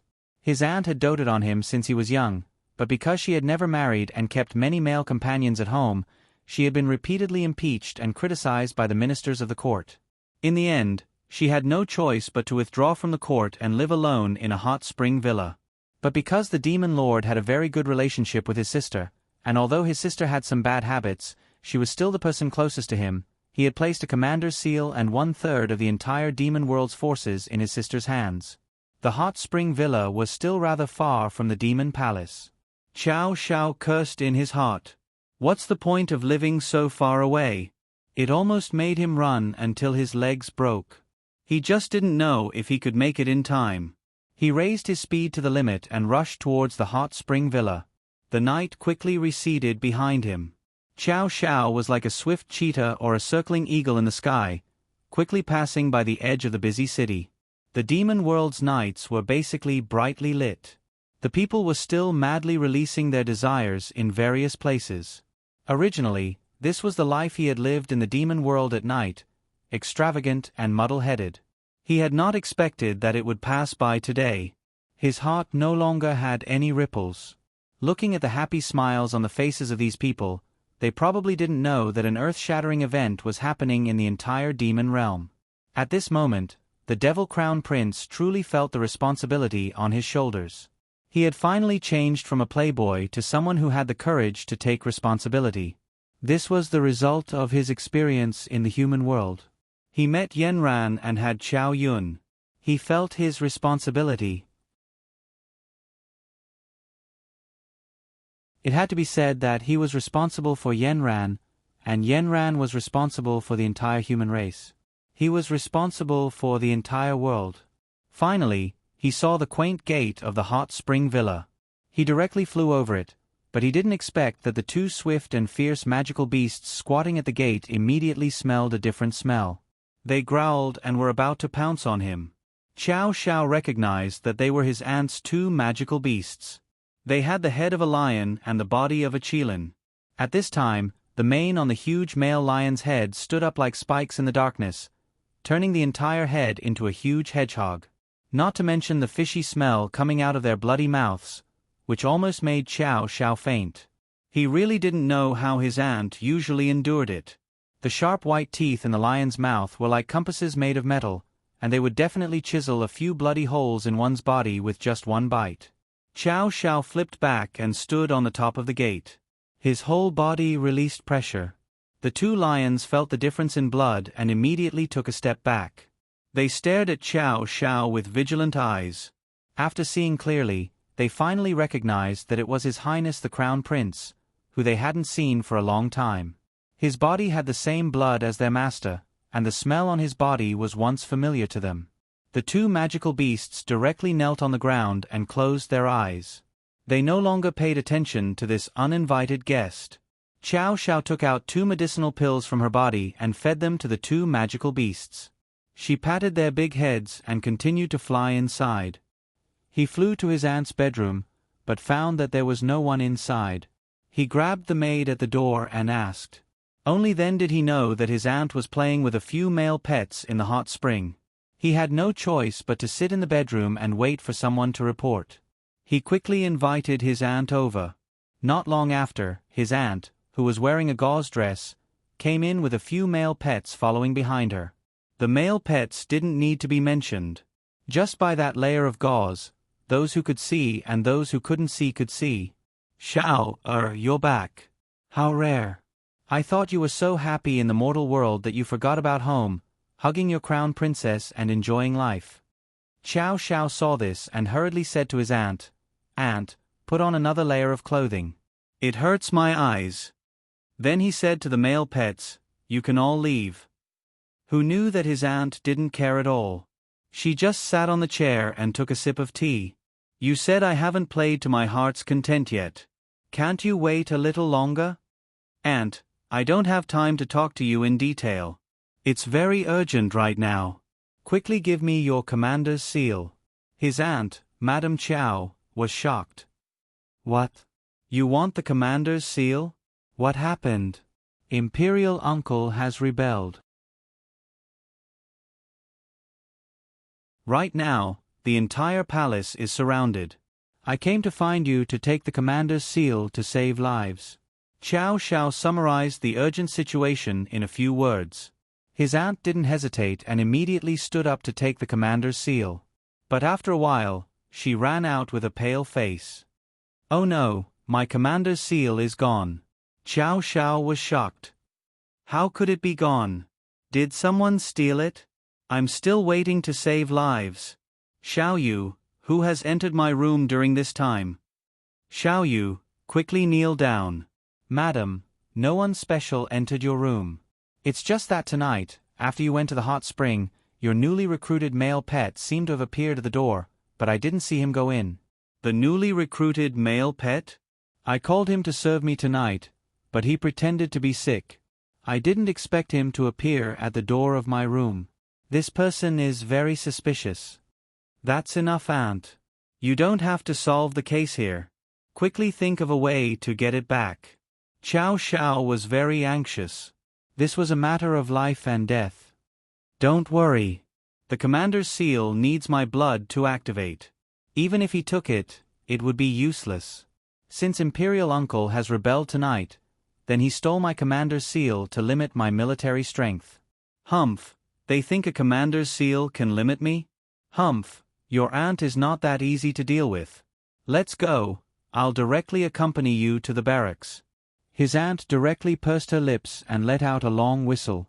Two magical beasts heard the call and quickly rushed in from the door. His aunt directly rode on one of the magical beasts while Xiao Xiao sat on the other. The two magical beasts instantly transformed into two wings and flew into the sky. Xiao Xiao looked at his aunt. Although she was slightly older, her figure was still very good.